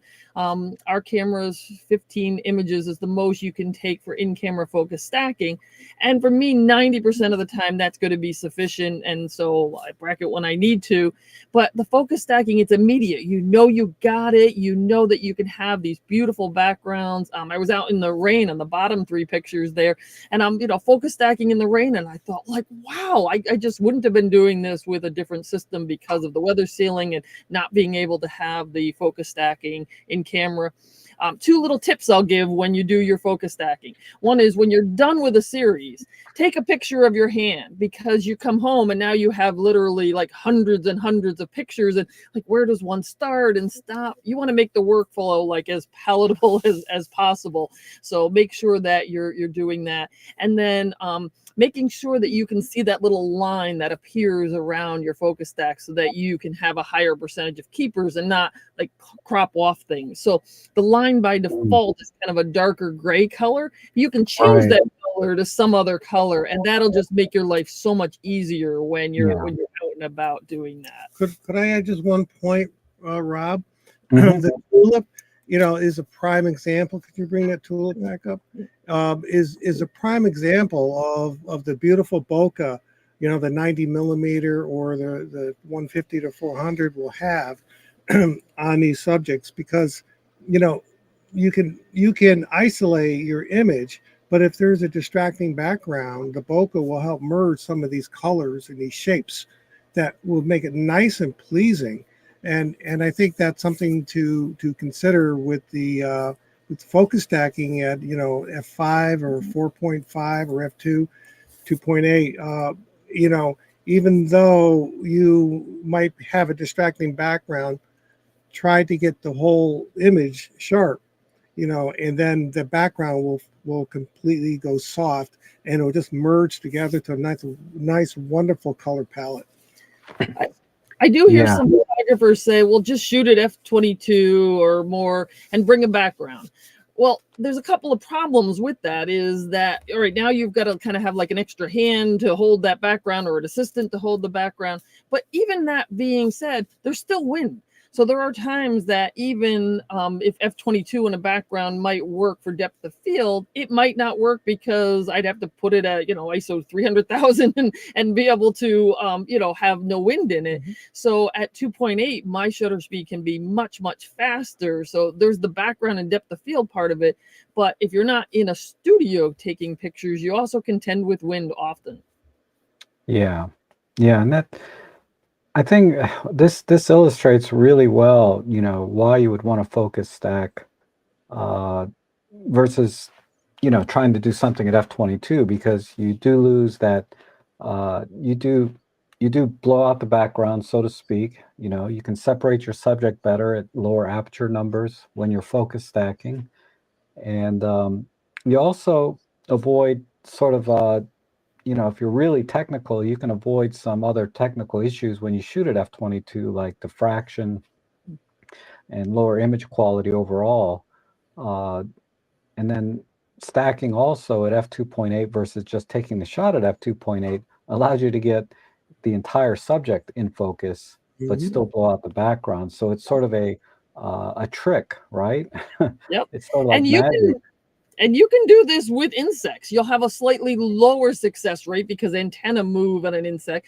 But I mean, I'm fine if I get 6 out of 10, great pictures from an insect being focus stacked. So there's no, people say, oh, you can't do it handheld. 90% of our focus stacking is handheld. If we're on a tripod, it's probably because we need a diffuser, and I can't hold the diffuser while I'm hand holding the camera.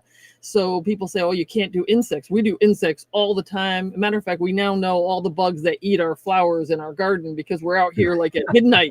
And we had new neighbors moved in, and we said, we just want to warn you, I might be out in my pajamas in the snow in the morning, or I might be out at midnight with a flash. That's okay. That's just the way we are.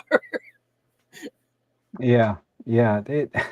Your own backyard can be a whole new world, I remember when I first started doing macro photography, I was just using extension tubes, and I just couldn't believe how many colorful flowers are just hiding in the grass. I don't know what they're called, but there's these little tiny flowers, like probably only a few millimeters in diameter, that I didn't know were there before, never noticed. But doing macro photography made a huge, just showed me there's a whole world out there in my backyard. Yeah. No matter, where you are, you can take amazing pictures with macro. You're not relying on the light for landscapes or the birds for bird photography. You can always, we joke that if we went to a national park and it was, closed because of something, we could go to the dump and we'd find great subject matter. There's just subjects everywhere. I know. And the other point you made about, it's a great way to just carry your macro lens with you, even if you're birding, because sometimes you might wait like an hour or 2 hours. You don't need to sit there and do nothing. You can do some macro shots until they come back. That's great. These are amazing. just what you can do, and this is all done in camera, which is all done in camera. Yeah.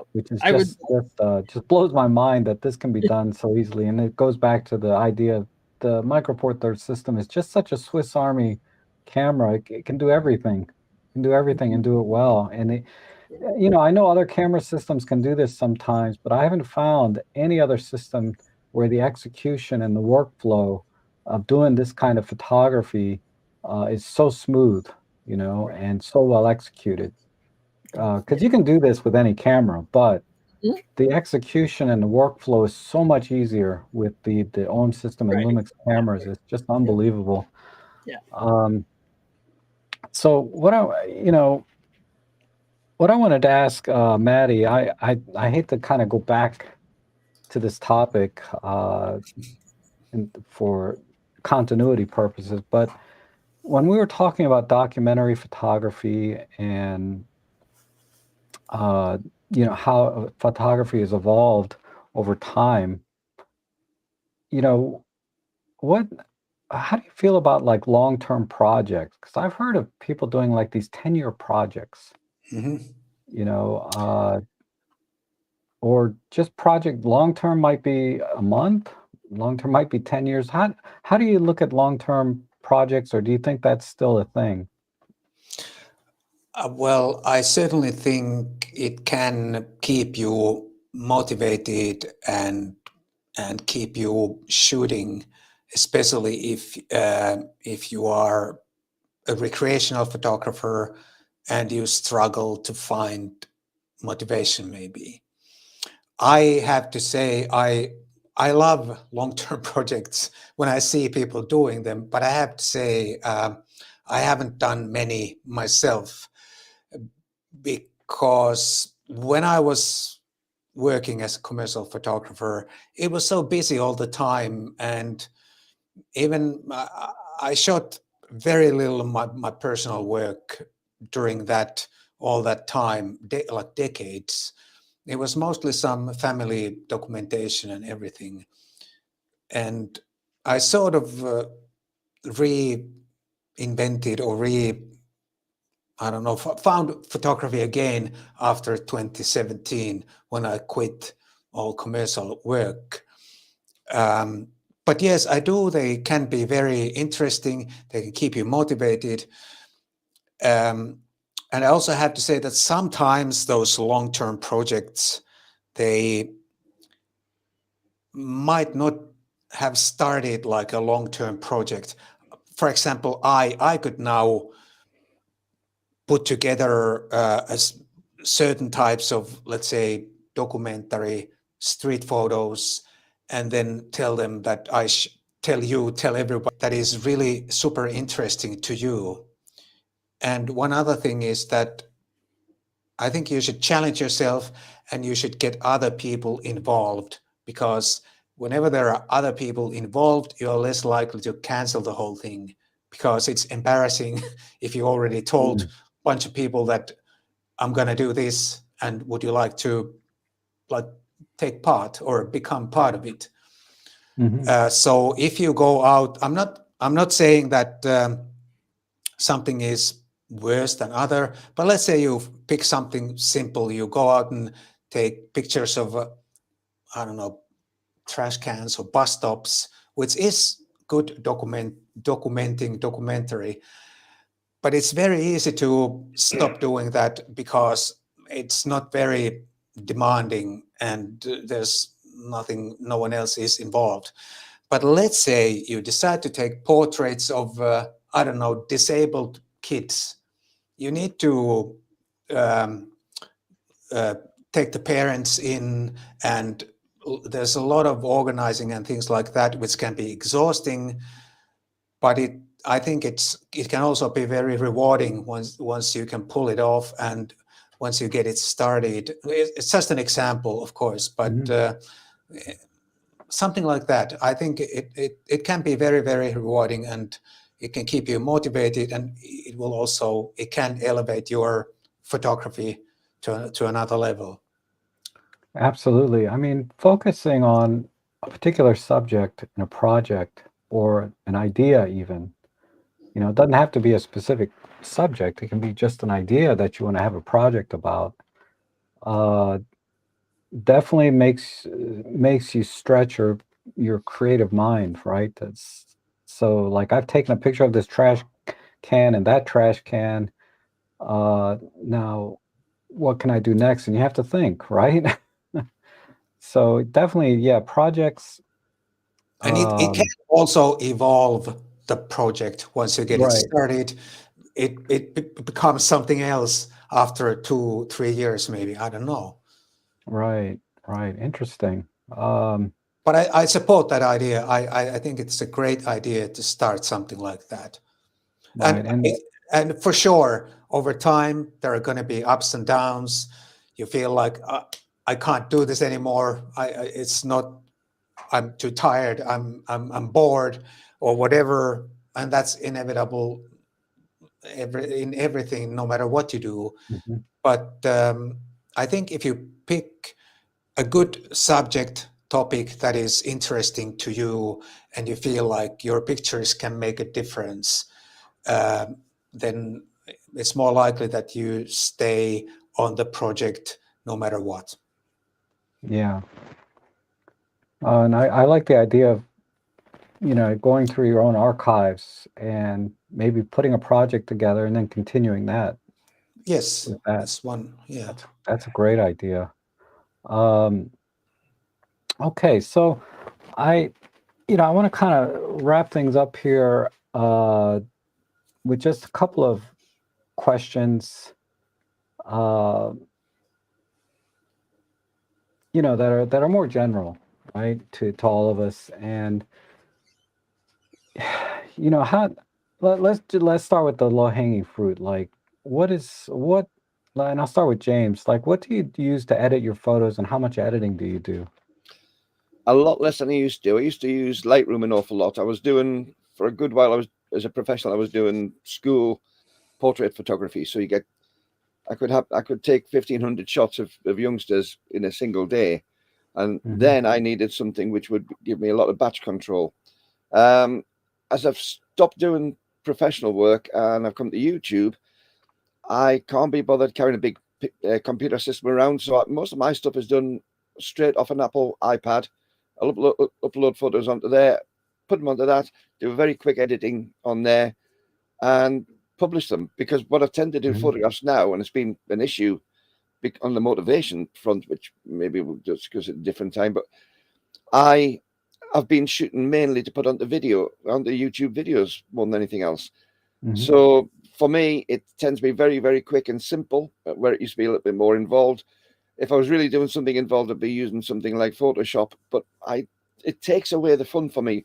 Most of my editing is done in the camera at the time of taking the photograph, and if I can get it right there, I'll actually take a photograph, and we've discussed about going out with a camera.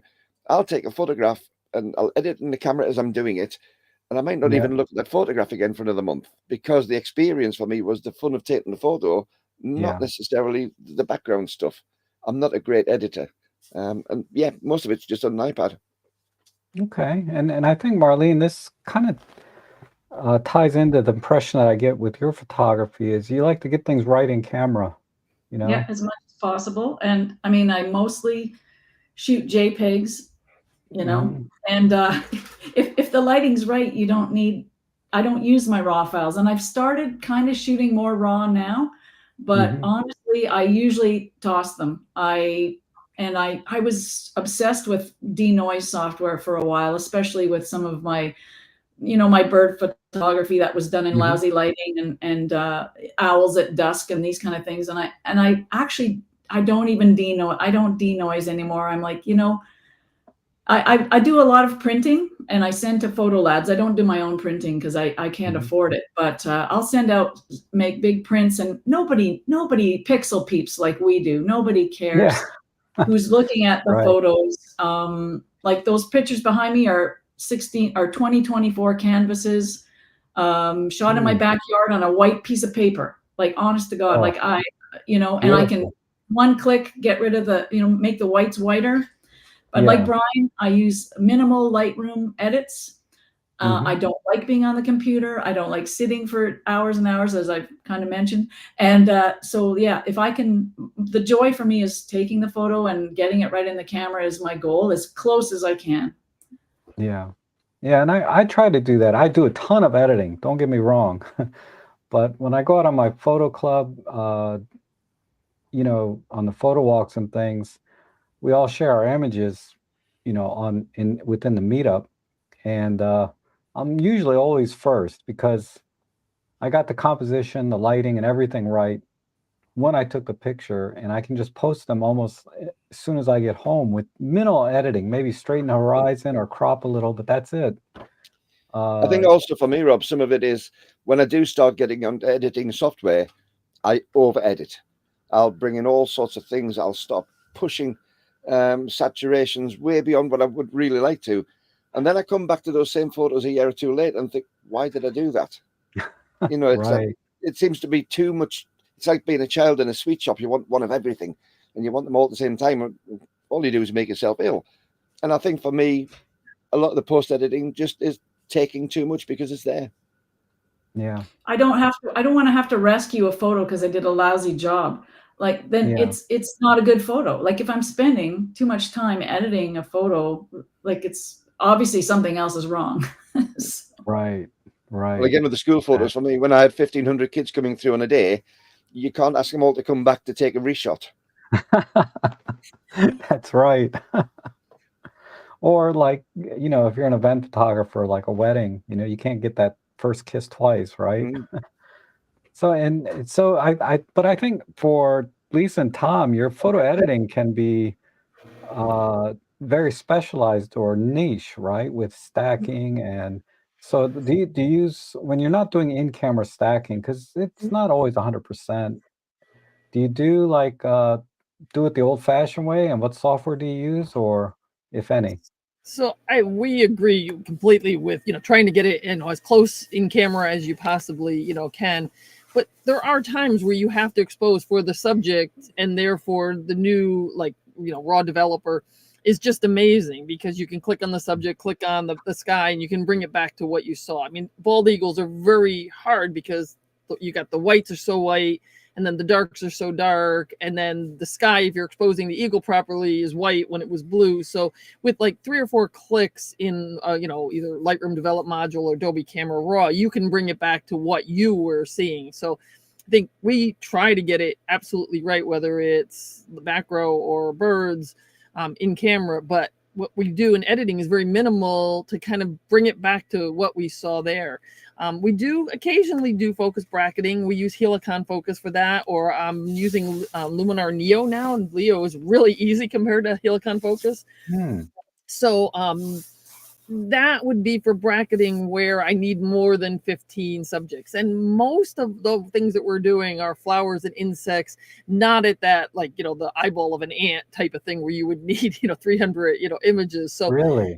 we'll do it when we need to, but I would say, you know, we will do shadows, highlights. We tend to do a slight crop just because we prefer a 4:5 ratio, so a tiny crop. And then a little bit of clarity, and like, it's done. So I would say maybe 80% of our images are pretty much, you know, straight out of camera with little or no editing. But I also teach Photoshop, and so I do enjoy on occasion making a composite. What do you do when you have a northern harrier and they have beautiful light, but the bird was just too far away? I'll take 7 of them and I'll composite it together and I'll make a story out of it, and you'll be able to see it. So I don't mind doing that for a small percentage of pictures. Sure, sure. I mean, it's just a creative process, and ultimately we can consider it art, and you can do anything you want. It's not always about just capturing one shot, right? Once the raw processors got the ability to select the subject, there was really no need to like go into Photoshop anymore. It was really the masking that you could, you know, select your bird and then select your background. Now, I usually, if I'm in Photoshop, I just hit done. I don't even go into Photoshop. I'm just using the raw editor, or if you're using Lightroom, it'd be the develop module. So. Yeah, Lightroom's really incorporated a lot of really have stepped up their game on the masking. By selecting subjects, and because I you know, I'm always amazed what can be done with when you can mask the subject out separately and do it, well, anyway, I don't want to get into too deep in editing, but I did have a question about when you said you need to do more than 15 stacks, 15 images stacked. What is a typical subject that you would want to do more than 15? It would usually be like one like pistil or stamen in a flower, one, right? Or one daffodil, a dandelion, seed pod, or an ant's head. So like, just to do a robber fly or a frog or a bee, there 15 is usually fine. A lot of the flowers, 8 to 10 is plenty for depth of field. That's interesting. So there's kind of an inverse relationship to the size of the subject to the number of pictures you have to take. Yeah, because of magnification. Also, the closeness to the front of your camera and your subject. The closer you are, the more pictures you need, because your depth of field now is not as deep. Right. As it would be if you were stepping further back. Right, because you have to get so close, your depth of field just goes. If I take a picture of a frog with the 150 to 400, one picture at f8, the eyes and the nose will be in focus. But if I take that same picture at 90 millimeter, even f22, I can't get the nose and the eyes in focus because it's 2x magnification. So it does make a difference of the magnification and how close you are. Absolutely. Interesting. Okay, see, I don't even think about those things. I don't do a lot of macro myself, but it surprised me when you mentioned about you want to take an eyeball, a fly's eyeball or something. You need to do so many. I'm like, what? Why would you need? And then it makes sense because you have to get so close. The depth of field gets really shallow, and then hence. Okay, thanks for explaining it. I learned but something I also new. Remember out at the field when we had the green tree frogs, Tom had you try handheld high res on the tree frog. And so there we couldn't physically get closer because there was water. So what are you going to do? And you were doing handheld high res on the tree frog. And there now you have the pixels to crop and still have, a huge number of pixels on that. So. Right. Yeah, I remember that. That was an excellent tip. I do it on bird on a stick stuff too. Yeah. Yeah. High res shots of kingfishers and things. Yeah. Okay. And how about you, Maddie? Do you do much editing, or what's your approach to the whole, what's your workflow generally? Okay. I always shoot raw, and that's probably because those early my first digital camera was the Nikon D1, and those cameras, they had really like crappy looking JPEGs. But back then, before Lightroom, there was no proper tool or app to process raw files like properly. Like you could not have a proper workflow if you had more than one picture to process. Nikon had some sort of a plugin for Photoshop, but the only thing you could do, you could select your white balance and something, and that was it. So I had to shoot JPEGs because otherwise it would be way too time consuming to process those raw files back then. And as soon as Lightroom became available, before Lightroom, I think there was something, Photoshop plugins or whatever. I started shooting raw as soon as the workflow became a little bit more sensible for more than one picture. And I'm still shooting raw because I think if I have a great camera like this one here or another camera, it's a waste of camera to shoot JPEGs. But it's only my opinion. I'm not saying it's wrong to shoot JPEGs. If it makes you happy and it works for you, go ahead, do it.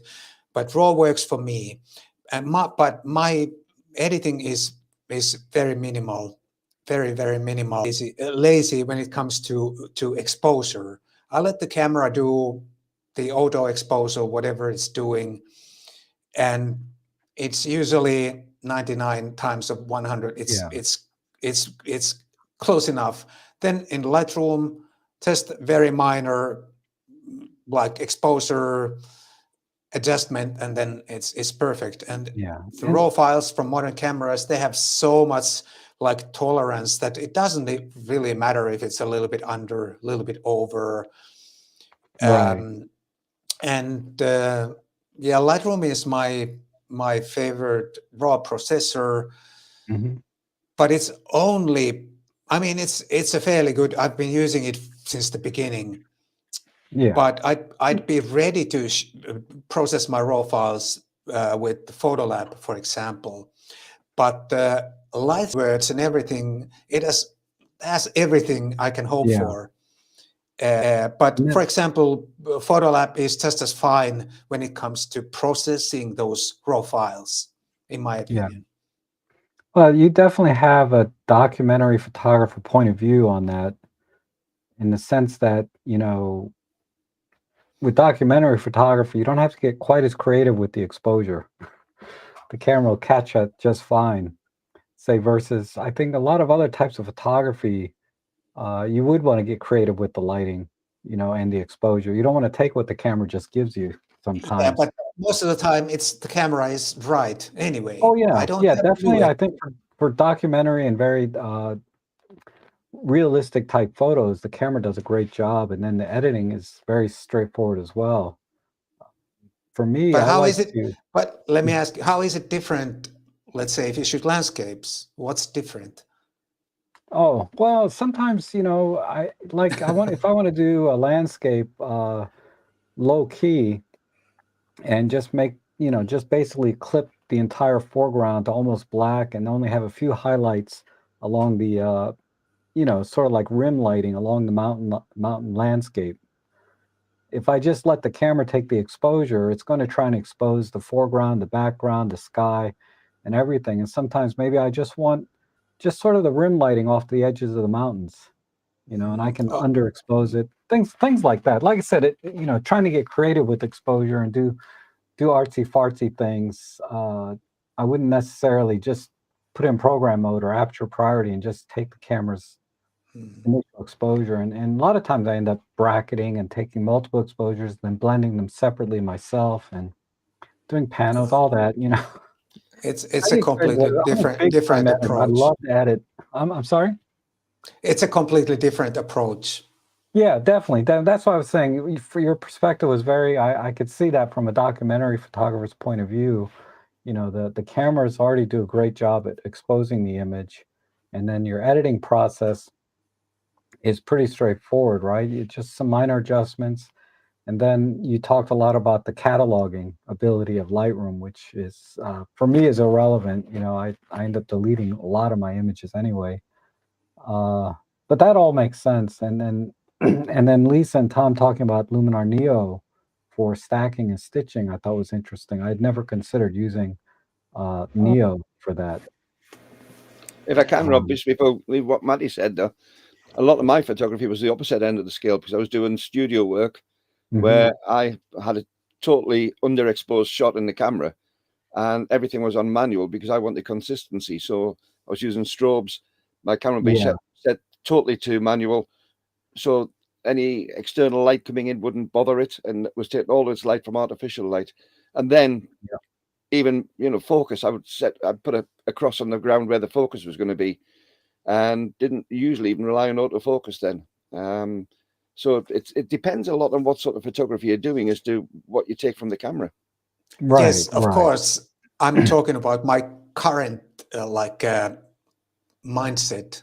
When I was working as a commercial photographer and we had a studio shoot, of course, I'd have everything on manual and everything different. And it makes sense to shoot manual in a studio because then you have every shot is the same and you can apply the same settings to every shot.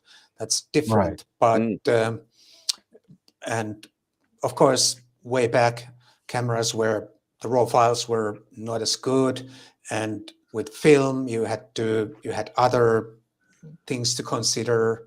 And one thing about film, earlier Marlene mentioned that some of the youngsters, the crappier the film picture looks, the better. And it always makes me laugh because back in the day we did high-end advertising on film, and it did not look like a blurry, messy Yeah.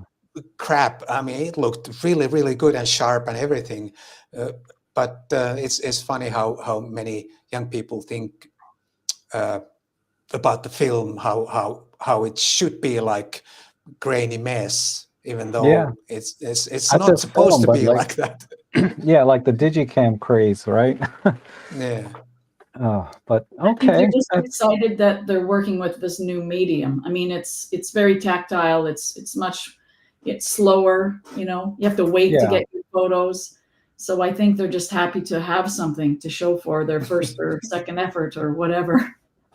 Yeah, and I do think that, you know, that's why cameras are still around at all, is that tactile interaction that we have with them. You know, we have 10 fingers, you know, it's in our nature. I'll so to I'll speak. show you something. I have to get it. Okay.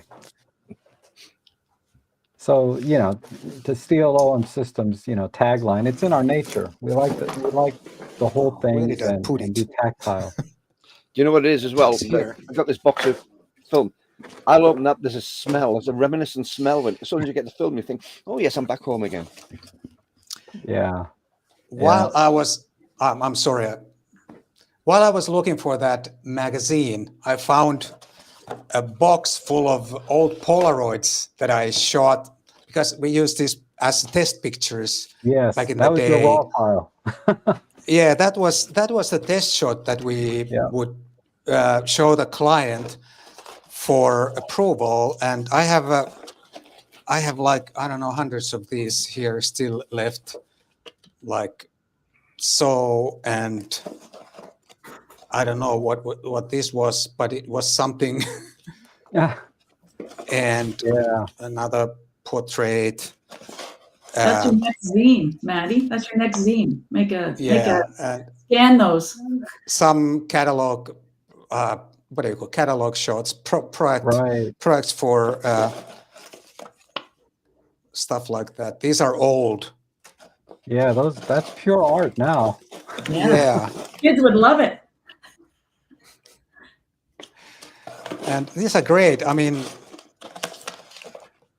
we obviously shot some through some pieces of paper in the air or something. I don't know what this is. Can't say. But you know, when I was a student, we played with cyanotypes and gum bichromate. Like that was the old stuff when I was in school in the 80s. We thought those old things were cool, those old processes. Now the kids are playing with film because that's the cool thing now, because to them it's the old process. Yeah. Yeah, like I said, it's Nostalgic. yeah, it's nostalgic, and there's just it's just fun basically to take pictures that, you know, I don't know. I don't want to I'm starting But to I fumble think my words. live time and live composite are our Polaroid now, right? I mean, we have a glass oven. We're watching the brownies cook in the oven. And Yeah. Rob, maybe you like your brownies crunchy and I like them chewy, and we can watch it develop and we can stop it just when it's just so. So Yep. it's kind of bringing that older Polaroid to something that's visual now on the back of our LCD. And that combination of lifetime to live composite is just, it's magical. Yeah, definitely. Definitely the creative tools and the cameras they have these days. Like I said, I haven't seen any other camera system execute these kind of features better than the Micro Four Thirds systems that we find in the OM systems and Lumix cameras. So that's why I'm such a big fan of the system, is all of the, like you said, these quote unquote computational tools, but really they're just creative tools for us to use. And we can It's still the nut behind the camera. And when I was Canon, like there was always that Canon Nikon debate, and we never participated in it.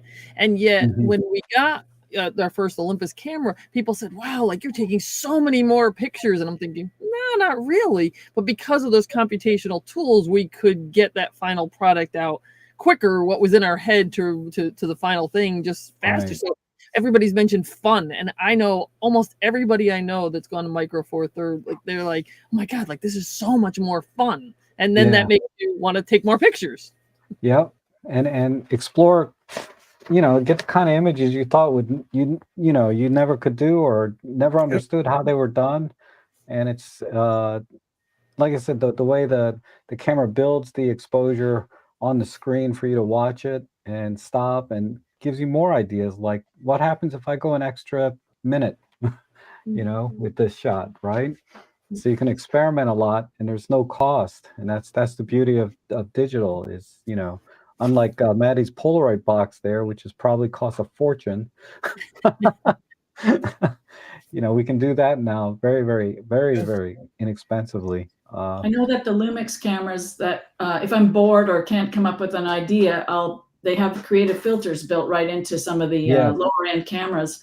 And I mean, it's just fun to just do one thing. Like I go on many photo walks in the inner city as well. I wouldn't call myself a street photographer, but I like going in back alleys and shooting old junk and objects. And I sometimes just use a couple of those creative filters just so that, again, do it in camera, and then those Yeah. are going straight to social media or just sitting on my hard drive. Yeah, But I love that silver or soft black and white that they have filter on the Lumix, and I really love the dramatic tone and vintage art filters on the OM system cameras.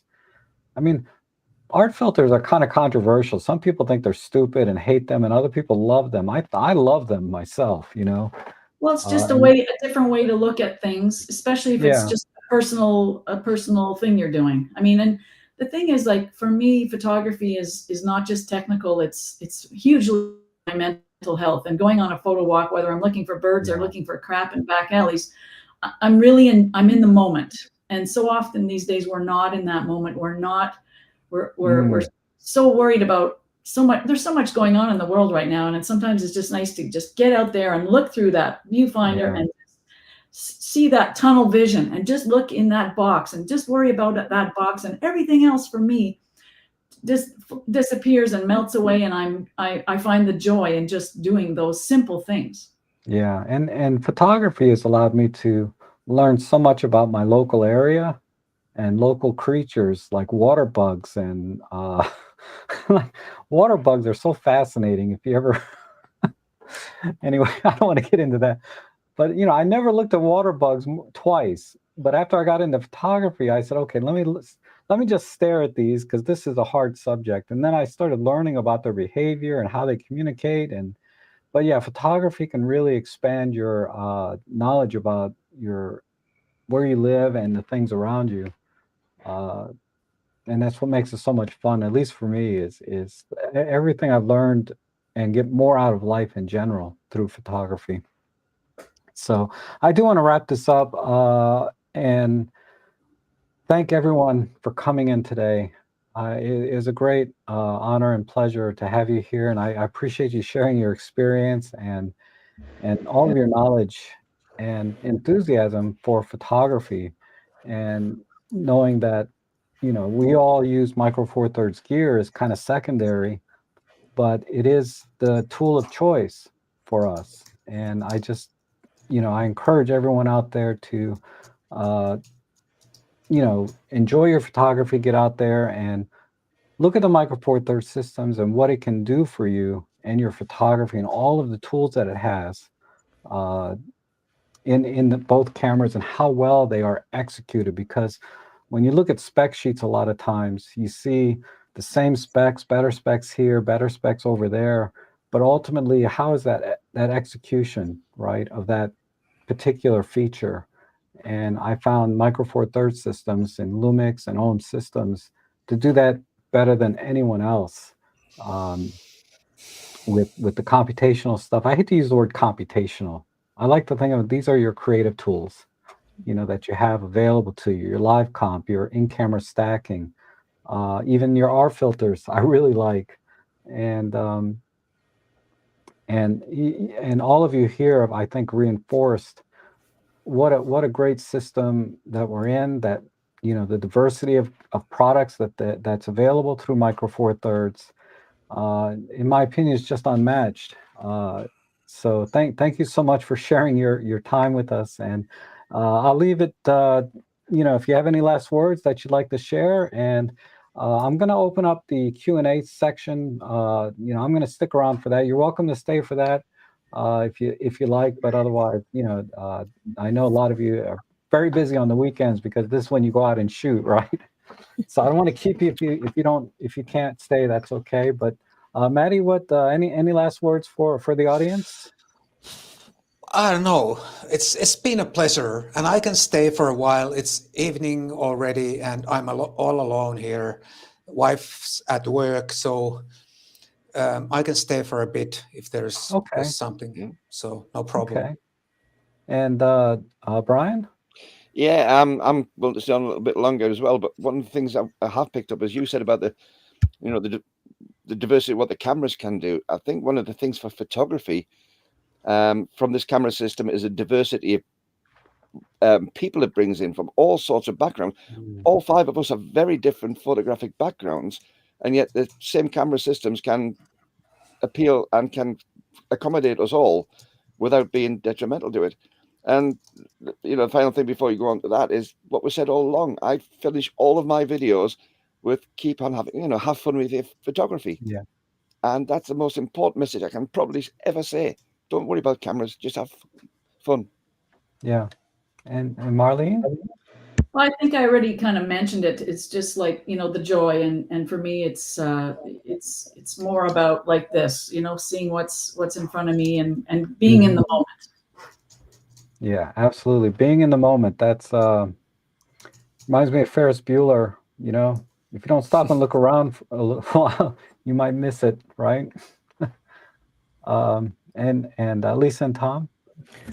Yeah, I would say that same thing of being in the moment. I mean, it's kind of funny, 20 minutes on, the highway and in traffic, and I'm ready to like pull my hair out and, it's terrible. But yeah, you mentioned we'll sit hours waiting for, a bird, anything that we can do to be with our cameras. So I guess our advice to people would be like photograph more. Like I see some people that they only photograph like once a year when they take a trip or something. And like just there's so many things to photograph everywhere that you can go. Like just get out there and enjoy it. The technology's there. Everybody, let's mention fun, and that definitely joy and fun is definitely what this is all about. And so just get out there and photograph much more. Tom's actually going to leave, yes, but I'll continue to stay for some questions. I would like to add just 1 or 2 things. I do have to leave, but the fun is great. But Rob, you said something that I always tell Lisa. It's our gateway to travel and to explore new worlds, new techniques, new places, and having that camera around your neck has opened up so many doors. It's taken me places I never would have dreamed of, and I really appreciate the ability to have my camera, this camera, OM system camera, to do a lot more than what I did 10, 15, 20 years ago. But I appreciate it, and thank you very much for having us on. We really appreciate it. It was wonderful to see everybody, meet new friends. Yeah, the pleasure was all mine, and the privilege. I appreciate you being able to take time out of your day and come in, and I look forward to having you back again next year. Okay, so to the audience, if you have any questions, I should have prompted this, but if you have any questions for our guests individually or as a group, just leave them in the chat section now.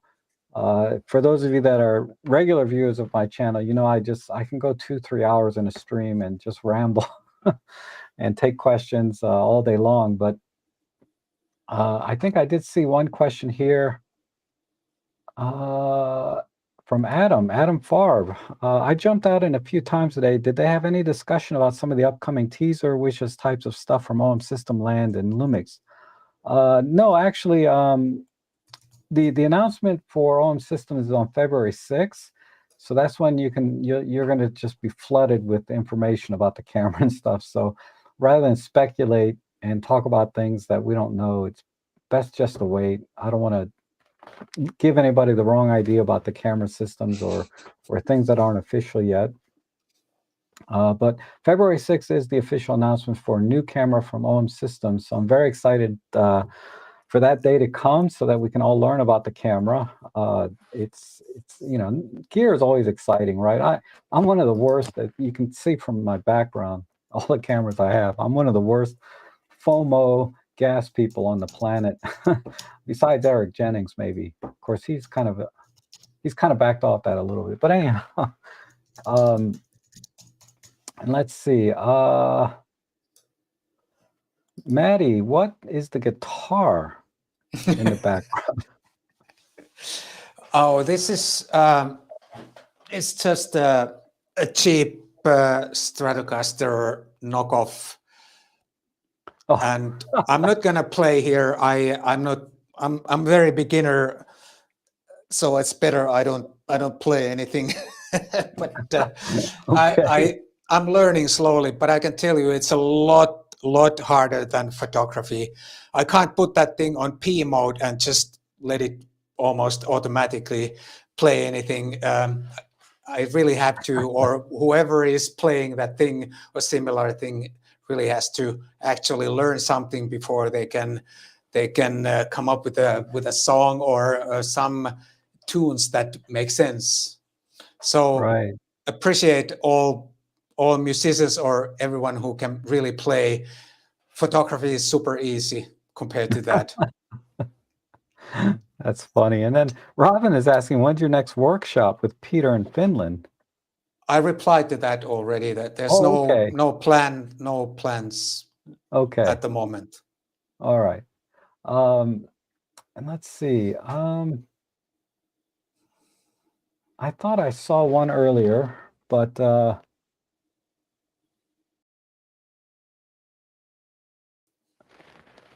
don't think I see any other questions. I mean, there's always a delay because I have it set to kind of a long delay on the chat. So there were a few questions about macro lenses, and feel free to, I can talk about. So the three within the OM system are the 30, the 60, and the 90. All three being fabulous lenses. It really kind of matters on what your subject matter is for those. And then there was a few talks of other types of lenses. And if you're thinking about OM system, it's actually better to get an OM system macro lens because you can use all those creative and computational technologies. The other lenses are still great glass and still great for a straight shot, but you limit yourself with regard to some of the things that you could do regarding focus stacking or pro capture or things like that.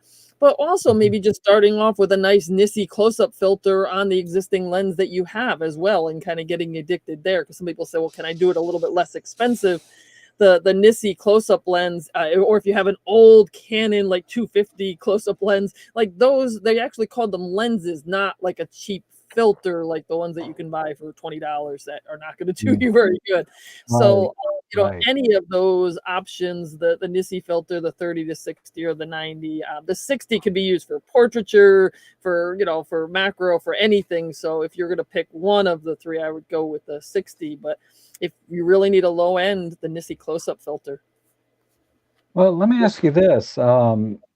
Assuming let's say you really want to get into macro. You already have a 45 1.2, so you don't care about using dual purpose. You want a dedicated macro lens.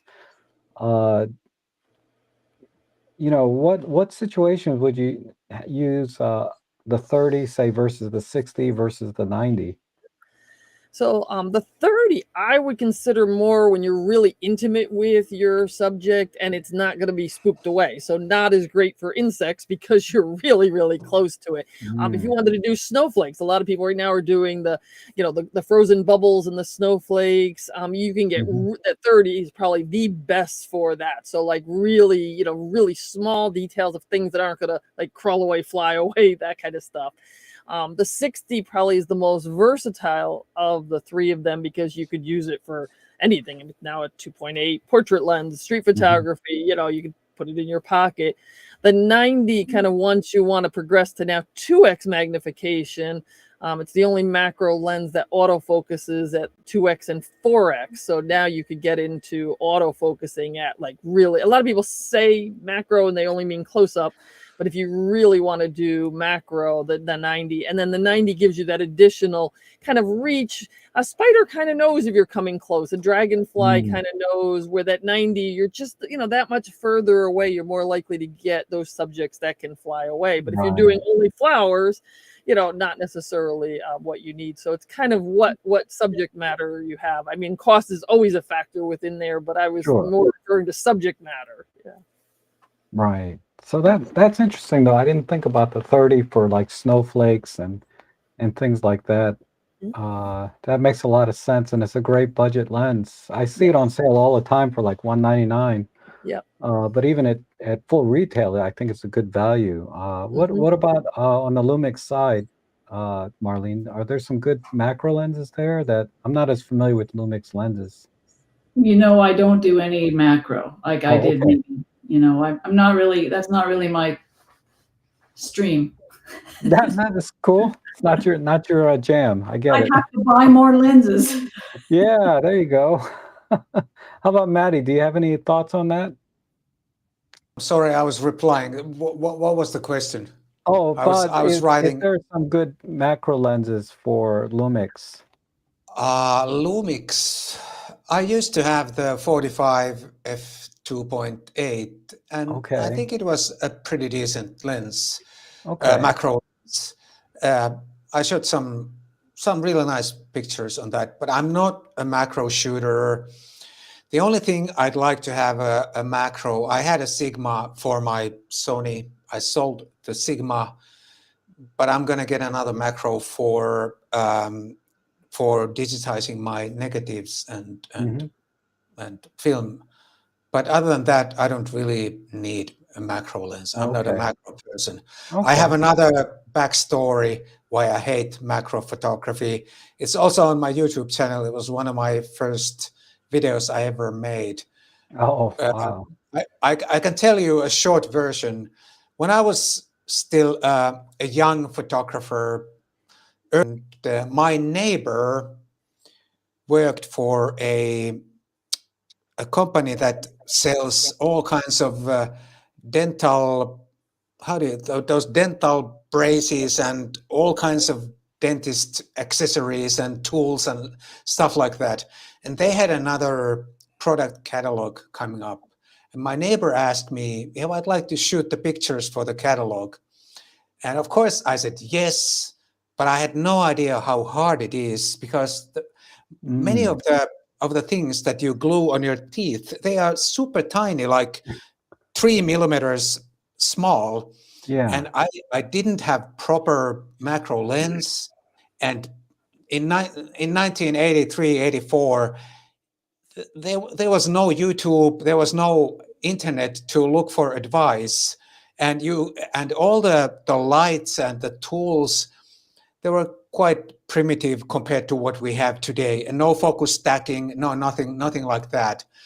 And it turned out to be a nightmare, and I struggled a lot to finish the job. Eventually, I finished it, and the catalog came out, and they were happy. But it was such a struggle, and I guess even today, now many decades later, I still kind of hate macro photography because of that horrible experience back in it was probably 1984 or something. Yeah. And I had no idea how hard it would be and what kind of lights I would need. And yeah, it's just, you can't imagine it. Today, it's so easy, Right. relatively easy to do macro photography compared to what it was back then. Yeah. But anyway, that was... Yeah, I got a similar story with Apple products that I won't talk about. But I won't use Apple products if I don't have to. Rob, there's one thing that if I can yeah. add on this, so is one of the things that I'm not a macro photographer as such, I've done a little bit, but one of the big advantages of Micro Four Thirds system, we're talking about where it's got advantages, is something like that 90mm lens that they brought out, the macro lens. Imagine that on a full frame to get effectively a 180mm macro lens. The weight and the size of it is just incredible. So when I played around with the 60mm, the Olympus 60mm, the 2.8, which I thought was fabulous. and it's tiny in real terms, in macro terms. You know, it's a Yeah. tiny lens. I don't know what you think about it, Lisa. Yeah, it absolutely. I had the Canon 180, and the difference is amazing. I recently picked up somebody else's, and they had the Canon 70 Mark II and the 180 on it. My hand literally went like this because I was just expecting, you know, the weight of mine. So yeah, the 90 millimeter is really, really sweet. Yeah, and I think also with macro, people, what I tell people is, you know, because the pixel density on the micro four thirds sensor is so high, you know, we can get more pixels on the subject than, say, you know, a full frame camera or larger sensor camera at the same focal length. So I think they're inherently better tools for macro photography just by the physics alone, never mind, you know, all of the computational features that come with the cameras.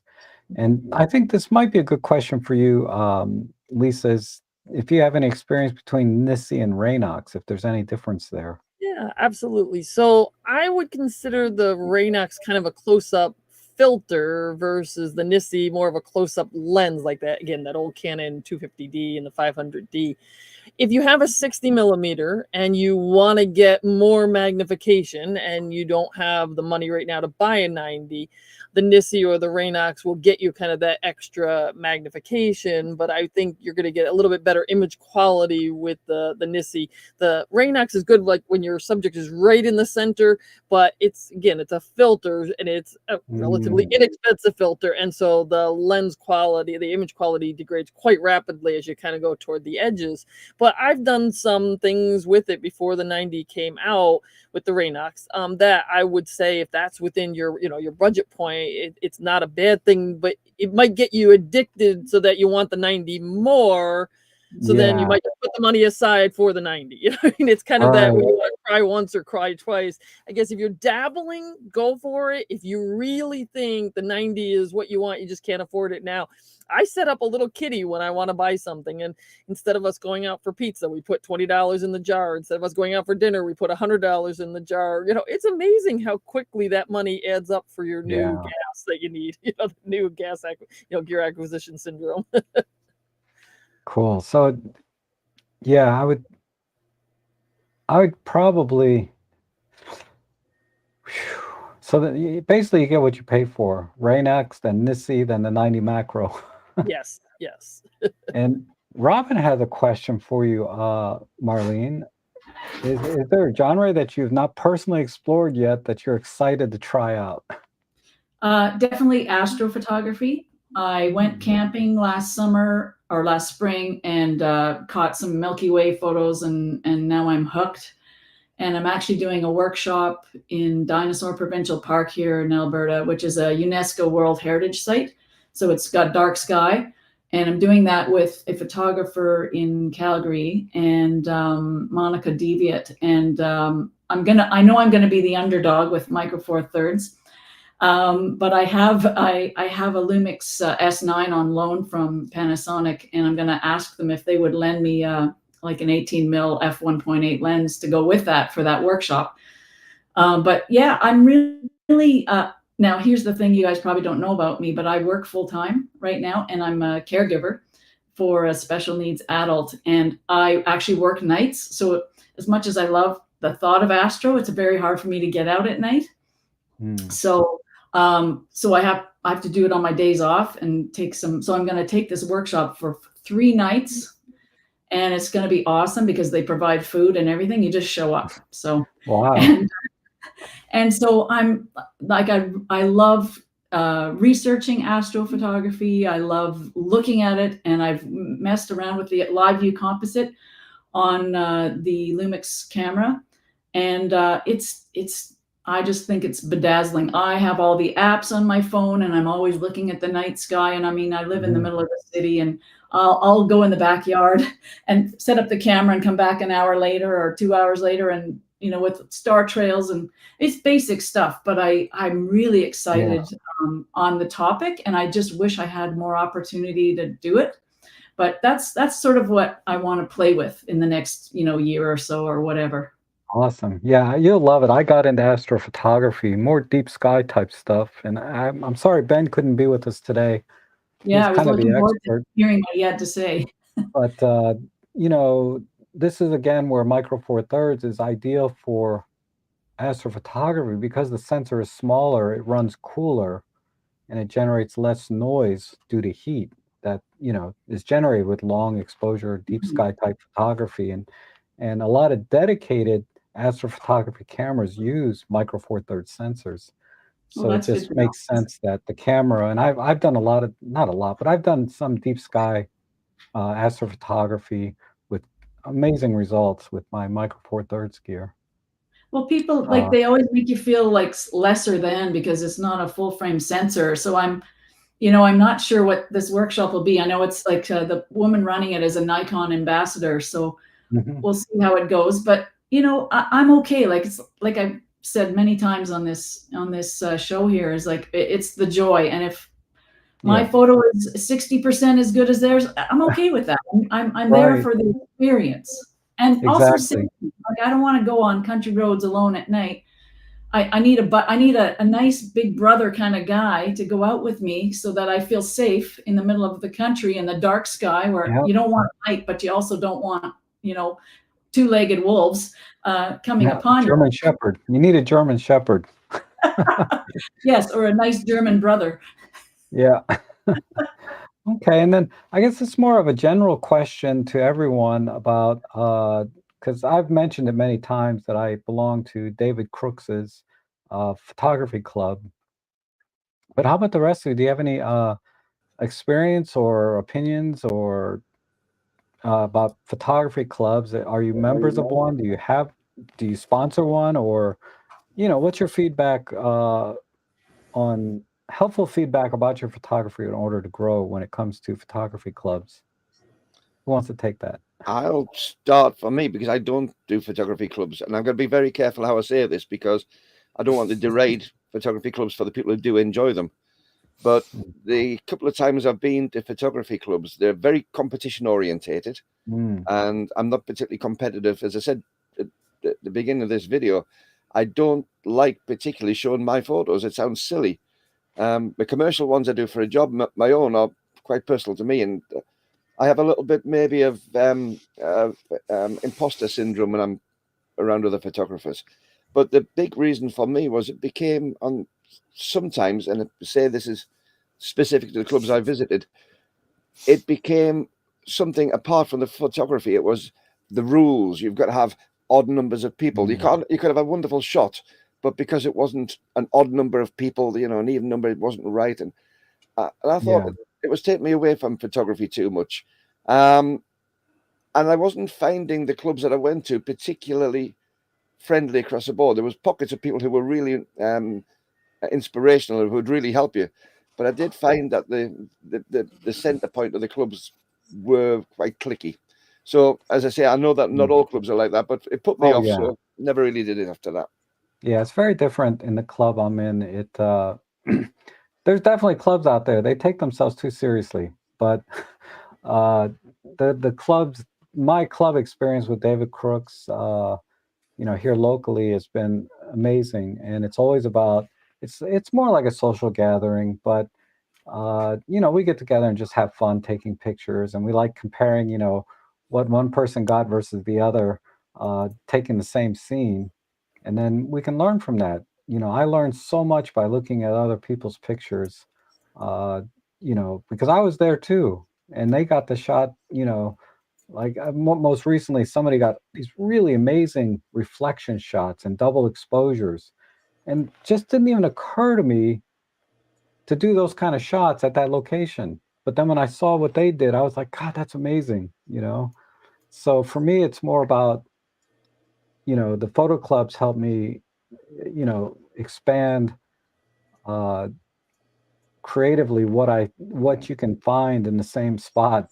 I'm not sure I'm articulating that well, but No, I know exactly what you mean. And that's why I was very careful how I said that, because I have a very small cross section that I've experienced. right, But I right. tend to do a lot of my interaction with other photographers Yeah, outside the trust clubs me, if more my than anything else. experience was like yours, I would probably be a little bit jaded as well. And I'm sorry, Maddie, did you have something? Yeah, I also don't go any to any photo clubs. I don't do that. But I think if you can find a good club or good crowd that can give you some sensible feedback face to face, it's definitely a good thing, because online feedback is usually it's crap, and you can't really know what someone means when they write something. You can't read their face or hear their voice. So if you can find a good club or could some sort of a group of friends that can give you some face-to-face feedback, I think it can be very, very helpful for your photography. But how to find that, I have no idea. But I'm saying it can be very, very good. Yeah, and it ties in with what you said about earlier about being accountable, right? By getting other people involved in a photo club, just naturally, it makes me accountable to the images I capture. I mean, I get a little competitive, but it's more about, but it's not in a negative way. It's always in a positive, fun way to be competitive, to see, I'm always razzing people, they're like, how'd you do that? Or they'll criticize something I do, and I'm like, well, take a better picture than me, It's like, but it's all in good fun, we like I'm sorry, Tom and I actually met in a camera club, so I definitely can't disrespect it, or I would be married to this wonderful man. yeah.